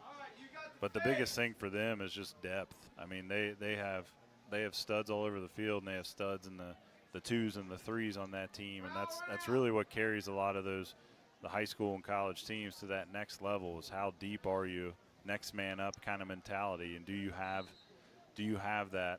And that's what the big schools have, the Alabamas, the Georgias, the Iowa States, Michigan last year, and that's really what's going to propel these teams into the playoff and to that national title. Patchell takes it short of the first down. It's going to be 4th down and 1. Smith and I can't remember the kid from Alabama's name, but Ryan Williams. Those two are unbelievable. There's going to be some NFL teams in a few years fighting over those two for sure. They are both special, talented kind of guys, and college football is loaded with talent right now. So going to be some good college football games in the next couple of weeks. As there's a throw late, and I think that was a fumble. Sinninger tried to throw it. He got his throwing arm hit. Either way, it's going to be Western Brown football. It was 4th down, so it's either a fumble or an incomplete pass. But Sinninger tried to kind of throw it late. The back judge did throw a marker like it was a fumble. But again, either way, I think it's going to be Western Brown football, unless I'm not sure if you can advance a fumble for a first down on the offensive side. But both teams are trotting off, and the New Richmond defense is out there right now. No, I don't think you can advance it. But yeah, either way, turnover. Western Brown gets the ball back. But you were talking about Ryan Williams for Alabama. One of the craziest things I've heard, he's only 17 years old. He should be a senior in high school. Decided to enroll a year early, and he's one of the most electrifying players in the nation right now. Won't turn 18 until February. 7:18 to go in the ball game. 4 wide receivers. Nichols takes the snap, looking to throw. He's going to throw it deep, trying to get it to Sandifer. That one's going to be over the head, incomplete, right past the 50-yard line. It'll bring up 2nd down and 10. So, I mean, 17 years old. I could barely make my own breakfast at 17 years old, and he's out there taking on those kind of athletes. So, again, college football is loaded with talent. It seems like the Big Ten, the SEC, kind of those, they've realigned the conferences and kind of changed things up a little bit. And that Ohio State-Oregon game should be awesome next week. And there's all kinds of – the Alabama-Georgia game was great last weekend, and just loaded with talent in the college football ranks. So going to be some exciting games as we go through the middle kind of the college football season here. And a lot of Buckeye fans in this area. Nichols throws that one, has a complete pass at 25. About the 28-yard line. It's going to be a little short of the first down. Will bring up 3rd. Nice completion to Valdez over there on the left hash. Brings it in just a yard short of the first down marker. So clock continues to roll with 6 minutes and 51 seconds to go. Again, New Richmond still leads 32-9. Thanks for tuning in with us here on a Friday. 99.5 The Edge and Good Guys Radio TV. Western Brown football here on the honored Mr. Tom Ball tonight. Youth football night. We'll have homecoming next week. Right back here at Western Brown against the always tough Clinton Massey. Team will be coming to town, so another tough one for Western Brown next week. 2 receivers on the right. They're going to fake the handoff. This time Sutton's back there, I believe. He's going to try to run it and not really going anywhere. They're going to bring him down to the ground, and he's not going to have first down yardage, so that's going to bring up 4th down after the loss. Yeah, that one, New Richmond was ready for it. They tried that in the first half, putting Sutton back there, and he ran the ball. Had some success there, and then this time sniff it out. Big tackle for loss on 3rd down. So it's going to be 4th down and 4, they'll call it, from the 24-yard line. And it looks like Coach Osborne's just going to run the play clock down and take a timeout here. We'll see if they decide to go for it on 4th or they're just going to punt it away. We'll see what Coach Osborne decides to do. So he's going to let that play clock run down to about 1 second, take the timeout, and talk things over here.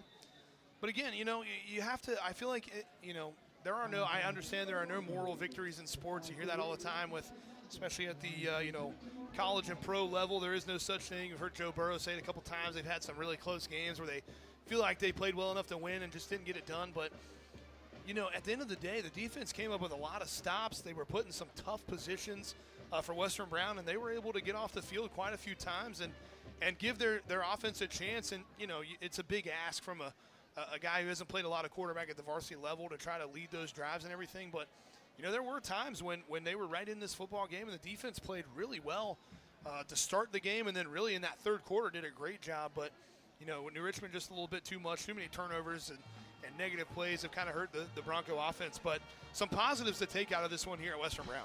Yeah, the defenses look much better tonight overall. Again, they've been, like you said, not been put in great positions at all tonight. New Richmond has started in excellent field position all night long, and a lot of that's due to the turnovers on the offensive side. 6 turnovers for this Western Brown offense tonight. So you're really putting your defense in some precarious situations, and really they've played well throughout, only giving up 32 points on the night. So it looks like Weber is going to punt it away after the timeout.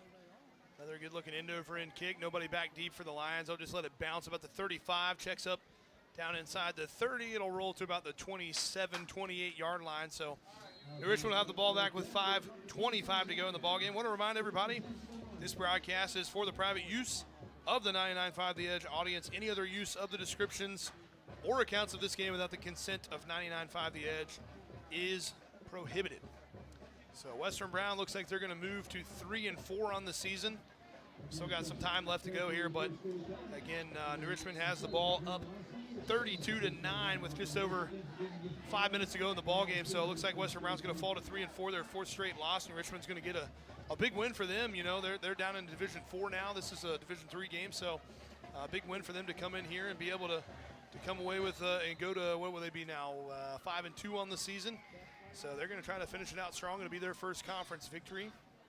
But again, still some time left to go here. Western Brown defense back out there trying to come up with maybe one more stop here before the night's over. Going to hand it to Patchell going off that other side, and he ran into a brick wall that I think was his right tackle. Just stopped him in his tracks and went down, but it will go forward maybe for about a half a yard. So be 2nd down and about 9.5 here for New Richmond. It looks like they're going to keep those yard markers right where they were. Yeah, he just hit that right guard and hit the turf. So it'll be empty set here, 3 on the left, 2 out on the right.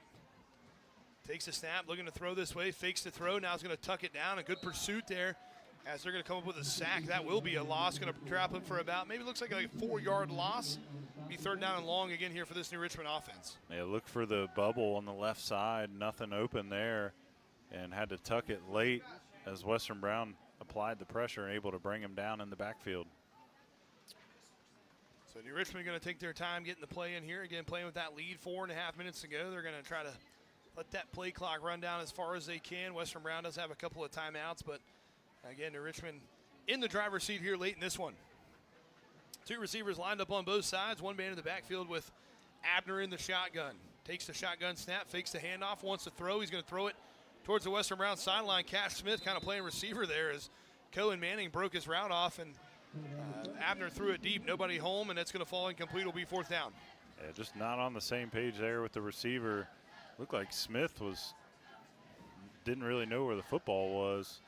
That one potentially could have had a chance to bring in. Cash got a chance to play receiver there, kind of went up, and maybe that ball kind of got up in the lights a little bit as he was looking back across the field. But it falls incomplete, and they'll punt it away here with just about 4 minutes to go in this one. That punt will be fielded right about the 35-yard line. Lucas Powell going back up the middle, gets a few blocks, breaks another tackle. Lucas Powell still going. One more man to beat. Lucas Powell has a convoy out front, trying to get past the punter. Powell takes a big shot, loses the football out of bounds, but they're going to keep possession. Big-time return from Lucas Powell. First time we've seen that this season. Powell with a nice return all the way down to about the 6-yard line. Yeah, and that's something this team hasn't had all year long was really any success on the special team side, aside from Cunningham doing the extra points and field goals. And that one really provides that spark for this offense. Powell had it with a full head of steam all the way back at the 35-yard line, took it down to the 6, took a big shot out of bounds, lost the ball, like I said, but was already past that sideline when the ball popped out. So Western Brown will have possession, 1st and goal from the 6-yard line. So again, the senior Lucas Powell with a nice return on the punt, takes it all the way down inside the 10-yard line, knocking on the door for a touchdown.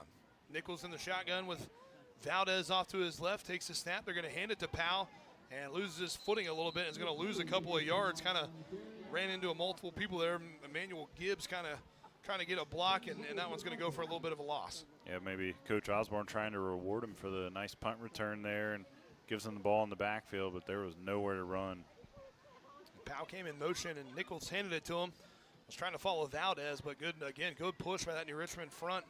Big number 77 on the offensive line up there for New Richmond is Aiden Bronze, goes 6'3", 255. He did a nice job clogging up some space there and dropped him for a loss. And it's going to be back at the 9-yard line now where it's still 2nd and goal. Nichols empty set this time, takes a snap. Looking to his left, throws that way, has it complete, and Powell's going to fight for the goal line. He's still fighting, and I don't think he quite got in. Lucas Powell, and another penalty flag flies out here late. And it looks like that's going to be going against Western Brown. I'm not sure if someone was maybe said something after the play or a little bit of contact. I didn't see who it was on. Lucas Powell was trying to fight for the goal line, but couldn't quite get there over on that far side of the field, but the penalty flag comes out. It was a good throw, finds Powell. Powell trying to fight for those extra yards near the goal line, and gets tackled right about maybe the 2-yard line. But we do have a flag on the field. The official's still discussing. Referee, it was right around one of the Western Brown offensive linemen, so I'm not sure maybe if it's a personal foul, and it's actually going to go offsetting penalties. So it's going to be personal fouls on both teams. So I think they're going to, the result of the play, it was after the play, so it's going to stand. And it'll be 3rd and goal from about the 2-yard line, I believe. So Lucas Powell trying to get into that end zone, and New Richmond doing everything they can to keep him out. So some offsetting personal foul penalties. They'll have it 3rd and goal from the 2. Nichols in the shotgun. Valdez off to his left. 2 receivers lined up on both sides of the formation.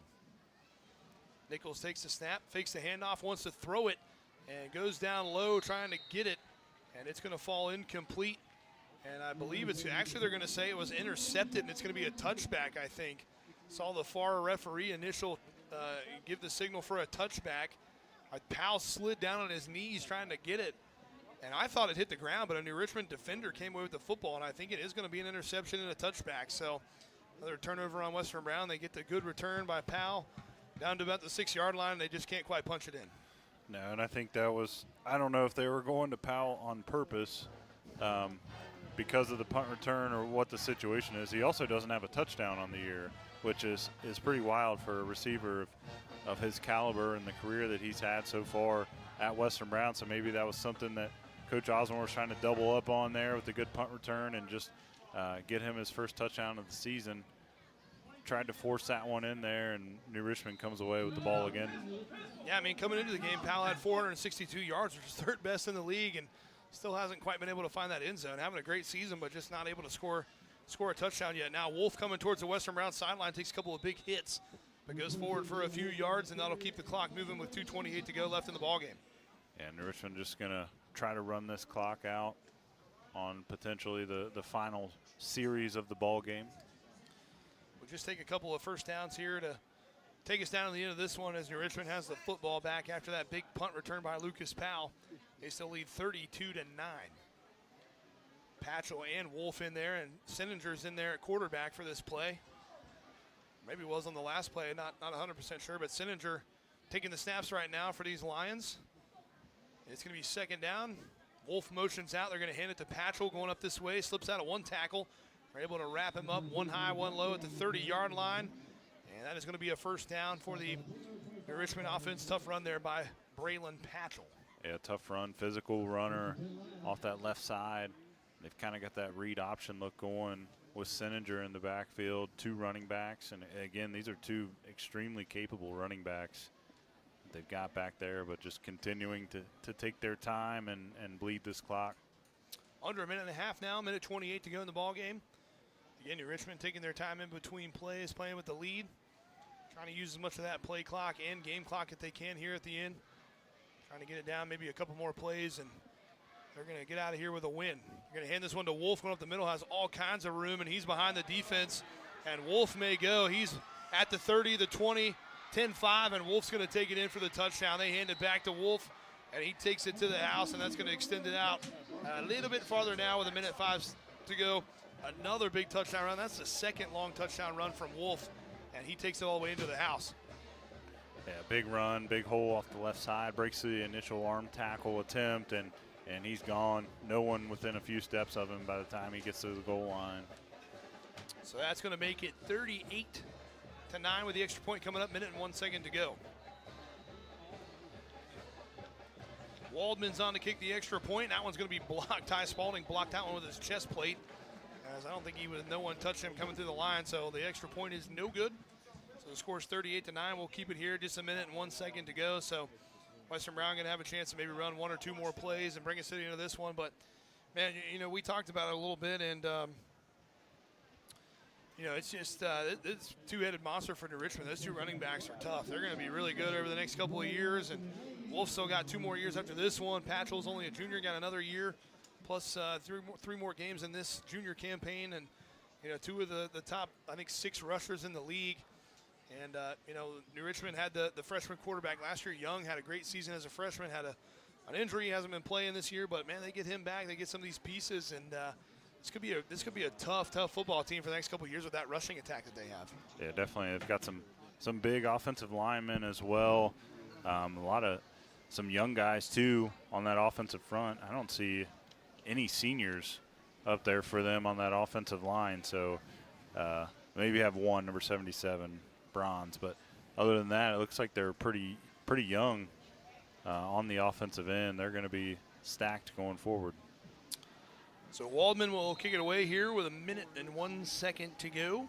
Again, New Richmond leads 38-9 now after the Wolf touchdown scamper. And that one's going to be caught on a short hop. Tough play there by the freshman. Scooped it up, and he's going to get through. He's got some room, and he's up to the 40-yard line. Pretty good return there again. Up to about the 42 as he fights for a couple of extra yards. Again is Carson Parker, the freshman.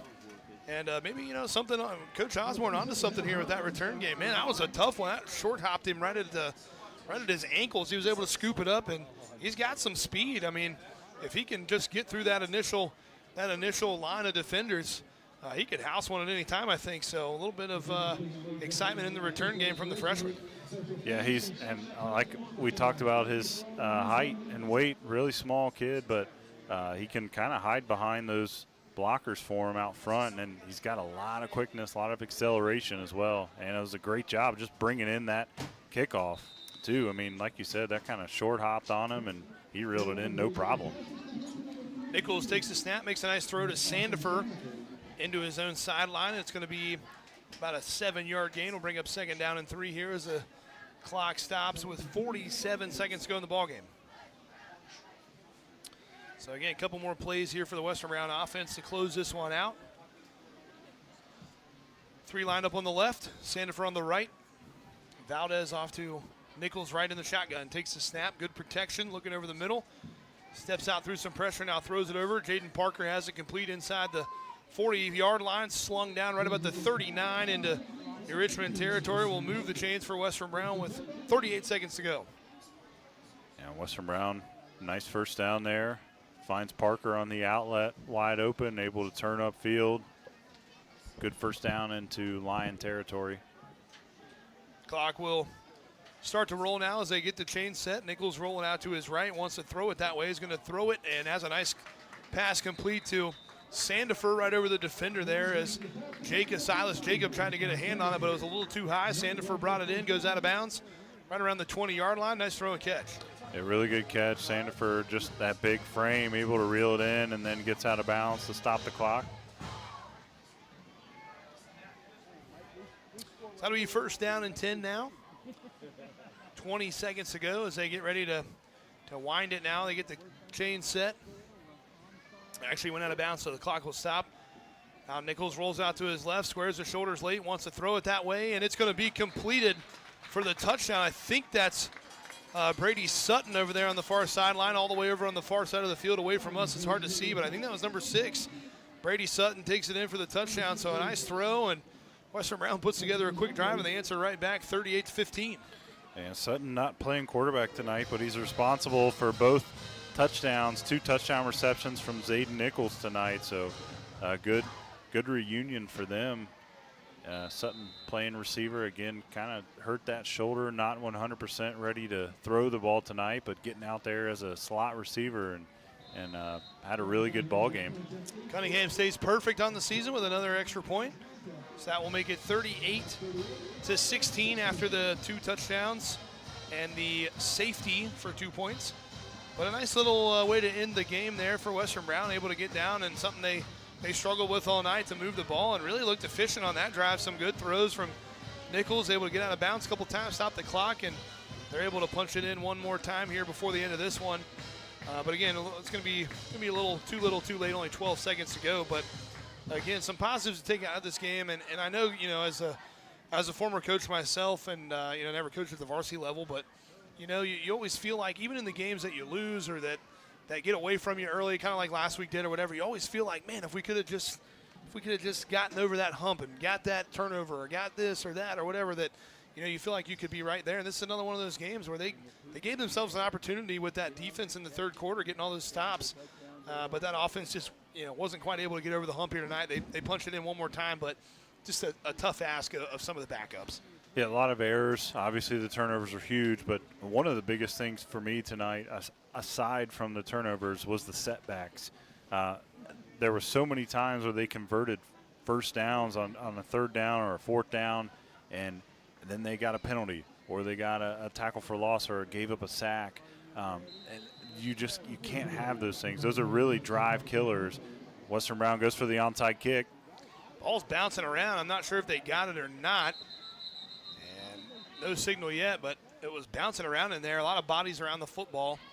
We'll see who came up with it. And the Richmond player is able to scoop it up, and I'm sure they're just going to come out and maybe take one knee or just run one play, and that's going to 8 seconds left to go in this one. 38-16, New Richmond leads. But yeah, you said it, just too many negative plays, a couple of big sacks, and the New Richmond front did a nice job getting pressure really all night long. There was a time there kind of in the third quarter where I think they got a little bit gassed out and they weren't getting in the backfield as much as they were early in the game. But when you have your second quarterback in there and you're getting all that pressure, and they've got a couple of really good coverage guys on the field. Dittman has multiple interceptions. Silas Jacobs, obviously a talented player for these guys. It just was too much for the offense to overcome. And like you said, if you can avoid some of those big negative plays or some of those holding penalties that set them back, could be a really different story here. It really could. It's a tough night for the Western Brown offense all around. Again, you talked about it. Big loss tonight, league loss, 2 in a row. The positives you take away, though, is your defense played probably one of their best games against one of the better offenses they've faced this season. So the final score here, New Richmond wins 38-16 as the Lions are able to come in here on youth night and get a big win. Their first conference win. Western Brown will fall to 3-4 on the season, and their 4th straight loss after opening the season 3-0. And again, I think just those injuries really kind of loomed large here tonight for Western Brown. They had some bright spots on the defensive side and on the offensive side. Brady Sutton had himself a really nice football game here tonight, playing receiver, which is something we haven't said for a couple of years. But it's just one of those things that you kind of chalk it up to a learning experience for some of these other guys that aren't your number ones. And but gotta give a lot of credit to Nichols. There was some turnovers and some things that happened, but it can't be easy for a guy who normally plays safety our defensive back to come in here, take the reins over at quarterback. I know you had a week to prepare, and you got out there a little bit last week and took some snaps, but that's a big ask. He really threw some nice passes. He did a nice job moving, extending some plays, getting out of some pressures, avoiding some of the sacks that he could. And you got to give Brady Sutton a lot of credit, out there toughing it out. Him and Ty Spalding toughing it out with shoulder injuries. Spalding's pretty much hitting someone or getting hit every single play. Just speaks to the toughness of those two, and kind of the two of the captains, two of the leaders on this team, and that they're able to step out there and play through some injuries. And at the end of the day, you have to be proud of those kids that go out there and fight. And they're going to make mistakes, and those things are going to happen. But tough effort from Sutton and Spalding, especially playing with those injuries. Yeah, I mean, really tough. I think Spalding, he's been playing with that all season long and just really toughed it out. We saw him come out of the game last week with his arm kind of dangling, and tonight has another great performance defensively. Brady Sutton not able to take the helm at quarterback tonight, but does everything he can to contribute to this team and brings a level of kind of calmness and composure to that offense when he's in the game. He's able to convert some third downs and scored both touchdowns tonight on passes from Zayden Nichols. And Nichols obviously struggled tonight, several turnovers, but to me, the other than the turnovers, the setbacks again, the penalties and the sacks and tackles for loss were crucial for this offense. Big setbacks, and majority of them happened on first down. So they're already starting behind the chains, and you're having to play. You can't really run the ball in those situations to get yourself back. You've got to pass the ball, and if you have an incompletion, then you only have 2 plays really to convert there, and it's a struggle in those situations when you're set back 1st and 20 to start a drive, or start a new set of downs. And again, I gotta give Nichols credit. I think he played every single snap, offensive and defensive side of the ball, except for maybe extra points and kickoffs. Those types of things. He was on the field the whole game, so a big effort from him. And again, going in there, and we talked to Coach Osborne, hasn't played quarterback since his freshman year, and you got to really give him a lot of credit for stepping in there and doing everything that he could to try to keep those drives alive, and was dealing with a lot of pressure and different things. But it's a tough game, and injuries happen, and you just got to try to regroup. And you got another tough one next week against a team that's been kind of a perennial powerhouse in Clinton Massey, coming up this way from Clarksville this year. So, we'll have to see how that one goes. You got a week to prepare for it. But final score here from this one, 38-16. New Richmond wins. We'll be back with more of our post-game show right after this on 99.5 The Edge. A game without a crowd is just a scrimmage. A performance without an audience is just a rehearsal. Without your presence, high school sports and the performing arts aren't possible. Ensure that these essential extracurricular activities continue to enrich the lives of students in Ohio. Purchase a ticket to your local high school's game or performance. This message presented by the OHSAA. Trying to find a durable new look for your retail office, house, garage, or new barn dominium? Higgins Steel Roofing and Siding has added 2 new profiles within the past year that would make great options. A heavier 26-gauge metal board and batten with several colors to choose from adds a fresh new look to any project regardless of size. Or come in and check out our new options for standing seam. If it's steel roofing and siding, it comes from Higgins. Located in Hillsboro and Jackson, Higgins Steel Roofing and Siding. Family owned and operated since 1958. Our beliefs matter. They're reflected in our words and actions. At First State Bank, we believe in treating people well, and have since 1884. Listening, caring, looking out for each other. It's what people deserve. It's what a real local bank does. While lots of things have changed over the years, our belief in you hasn't. First State Bank, built on belief. Our business is helping you grow. We're Baxler Tractor. We take care of you like family. We've been growing since 1946. As your Kubota dealer, our focus is to help you grow today and into the future. Stop by one of our locations today, visit with our folks, and see our entire lineup of Kubota products. Our business is helping you grow. Bachelor Tractor.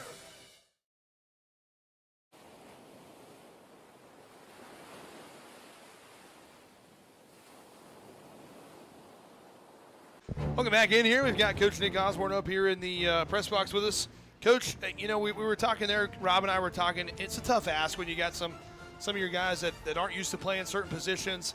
But we talked about Brady Sutton and Ty Spalding playing through some injuries. Brady Sutton has a couple of touchdowns, does a nice job on the receiving end. Spalding still flying around out there in the field. Talk about those guys' toughness and what those captains mean to this team. Yeah, you know, I think Ty and Brady are two of the toughest kids we have on the team. You know, Ty's playing through a torn labrum. You know, told the doctor I'm playing until I can't play anymore. You know, Brady separates, dislocated his shoulder last week, and then today said, hey, I'm good to play receiver at least. So, you know, it was a tough ask for Zayden. And, you know, yesterday in practice we lost Justin Morgan for the year on a non-contact, and that was kind of our plan going in today was run Justin a lot and get him the ball.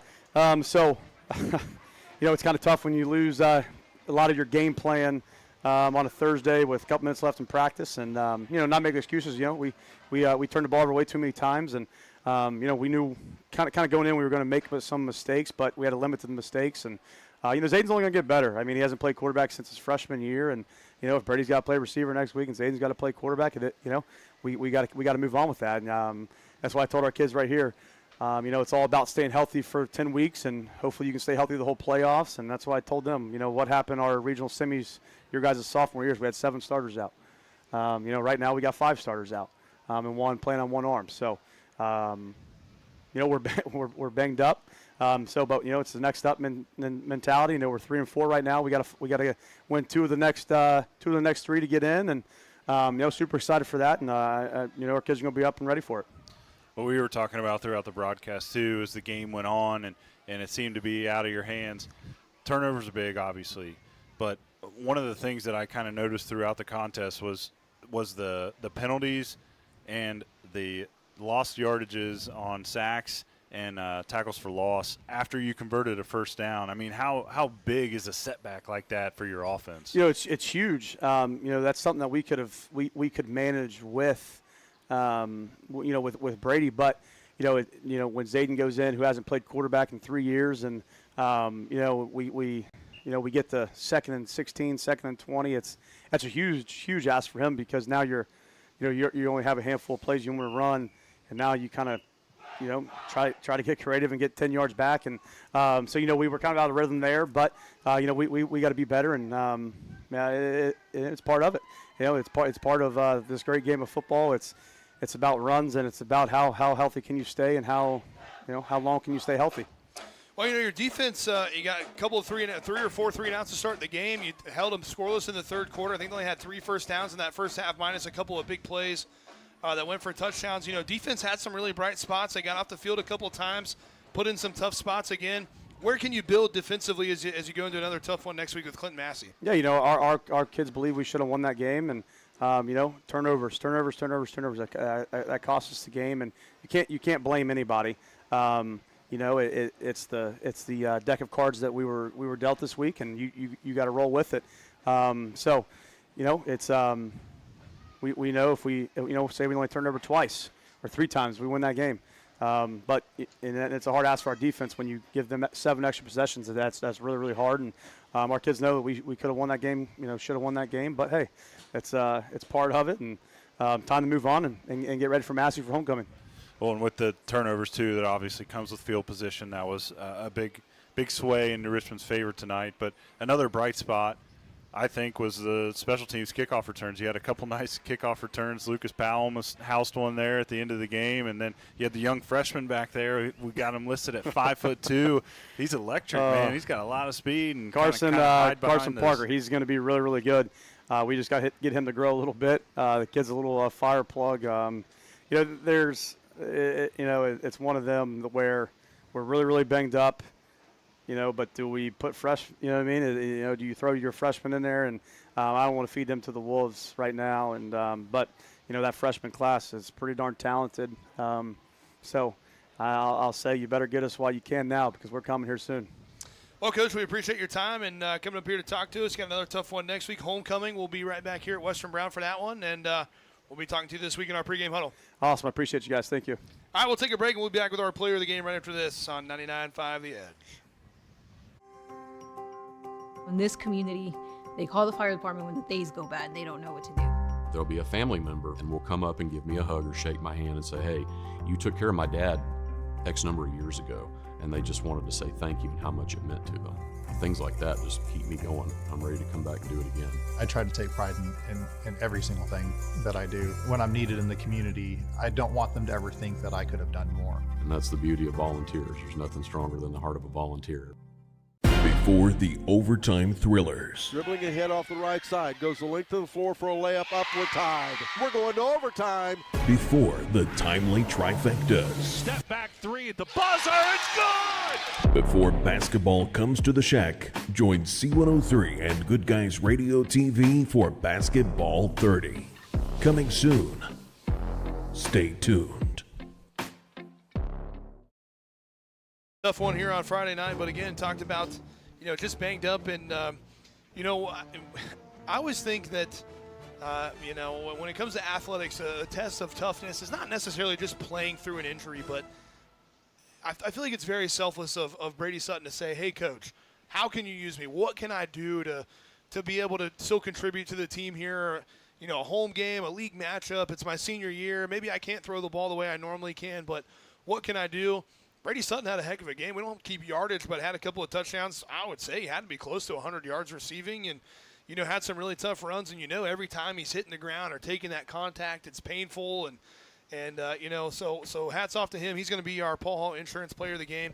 The senior, normally quarterback tonight, wide receiver Brady Sutton. And he's had off to a great season as quarterback of this team, but has his first game at receiver of the season and obviously due to injury. And it's easy for a kid to get hurt and lose your position as the quarterback because you're not able to throw to your full capability. So just say, I'm going to sit this one out, Coach. But that says more about him as a leader on this team and his mentality. And he wants to win and he wants to be out there and give his team the best chance to win. And he really did that tonight. I mean, he was out there grinding and creating first downs, scored both touchdowns tonight for this offense and had a really good performance. So, I'll be honest, I didn't think we were going to be giving Brady Sutton Player of the Game as wide receiver this year, but, again, normally the starting quarterback, but dealing with a right shoulder injury and, again, toughness of him and multiple other guys to go out there and compete, playing banged up, playing out of position, playing somewhere you're not necessarily comfortable. And, you got to give props to those guys that are doing that. And, that's kind of the, you heard Coach say the next up mentality, and you were talking about depth with Ohio State and those guys, and you got to be ready. You never know when your number is going to be called. And, that Thursday night football game last night, I think the guy that caught the winning touchdown in overtime was his first or second reception of the year, put him in there, and he broke one for 55 yards or whatever. So you just never know, and it says a lot about the character of those guys and how hard they work and what this game means to them. And Brady playing in his senior year, so congratulations to him, our 99.5 or our Paul Insurance Player of the Game. Well, we'll be back here next week for a tough one against Clinton Massey. Always a tough game against those guys, and they'll be coming to town here next week. We'll have that one for you right here on 99.5 and Good Guys Radio TV. And, again, big one for the Bengals this Sunday. It'll be right here on 99.5. You can listen to those Ohio University Bobcats. Well, we're heading into Week 8, and, Western Brown, like Nick said, going to have to win 2 of the next 3 if they want to get in. And, Clinton Massey, again, always a good team, but they still have Wilmington, still have Goshen, still have, some opportunities here, and it's not over if they can get a little bit more healthy and keep plugging away at it. You never know what can happen here coming down the stretch. Yeah, and you got to build on the little things that you're doing well and just continue to do that. And like he said, he's kind of condensed the playbook, and sometimes you got to do that to be successful. I remember my freshman year in college, we had a big offensive line. We could run the ball, but we had about 8 different run schemes, maybe 10 that we were running, and then we only won maybe 5 games that year. And in my sophomore year, we made the playoffs, went 9-1. We cut it down to, I think we ran the 4 different run plays then. So we really condensed the offense and just did what we were successful at. And that's sometimes what you have to do as a football team. What are you good at? All right, how do we get the ball to our playmakers? What's the best thing that we can do to give ourselves those opportunities to win? And we'll see if Coach Osborne and Coach Wilson can figure those things out in this week to come before Clinton Massey. Again, thanks for tuning in with us here on 99.5 The Edge and Good Guys Radio TV. We'll be right back here next Friday. Also, we'll have our pregame huddle with Coach this week. Tune in for that on Thursday. Those are every Thursday at 7 p.m., so make sure to tune in for that. Again, final score from this one, New Richmond 38, Western Brown 16. I'm Greg Liming here with Rob Bowman. We had Traven Hildebrand back in the studio, Matt Hildebrand on the camera for us. And thanks for all that they do behind the scenes and everybody that goes into these broadcasts and everybody for tuning in. We appreciate it. We'll catch you next week right here on 99.5 The Edge and Good Guys Radio TV.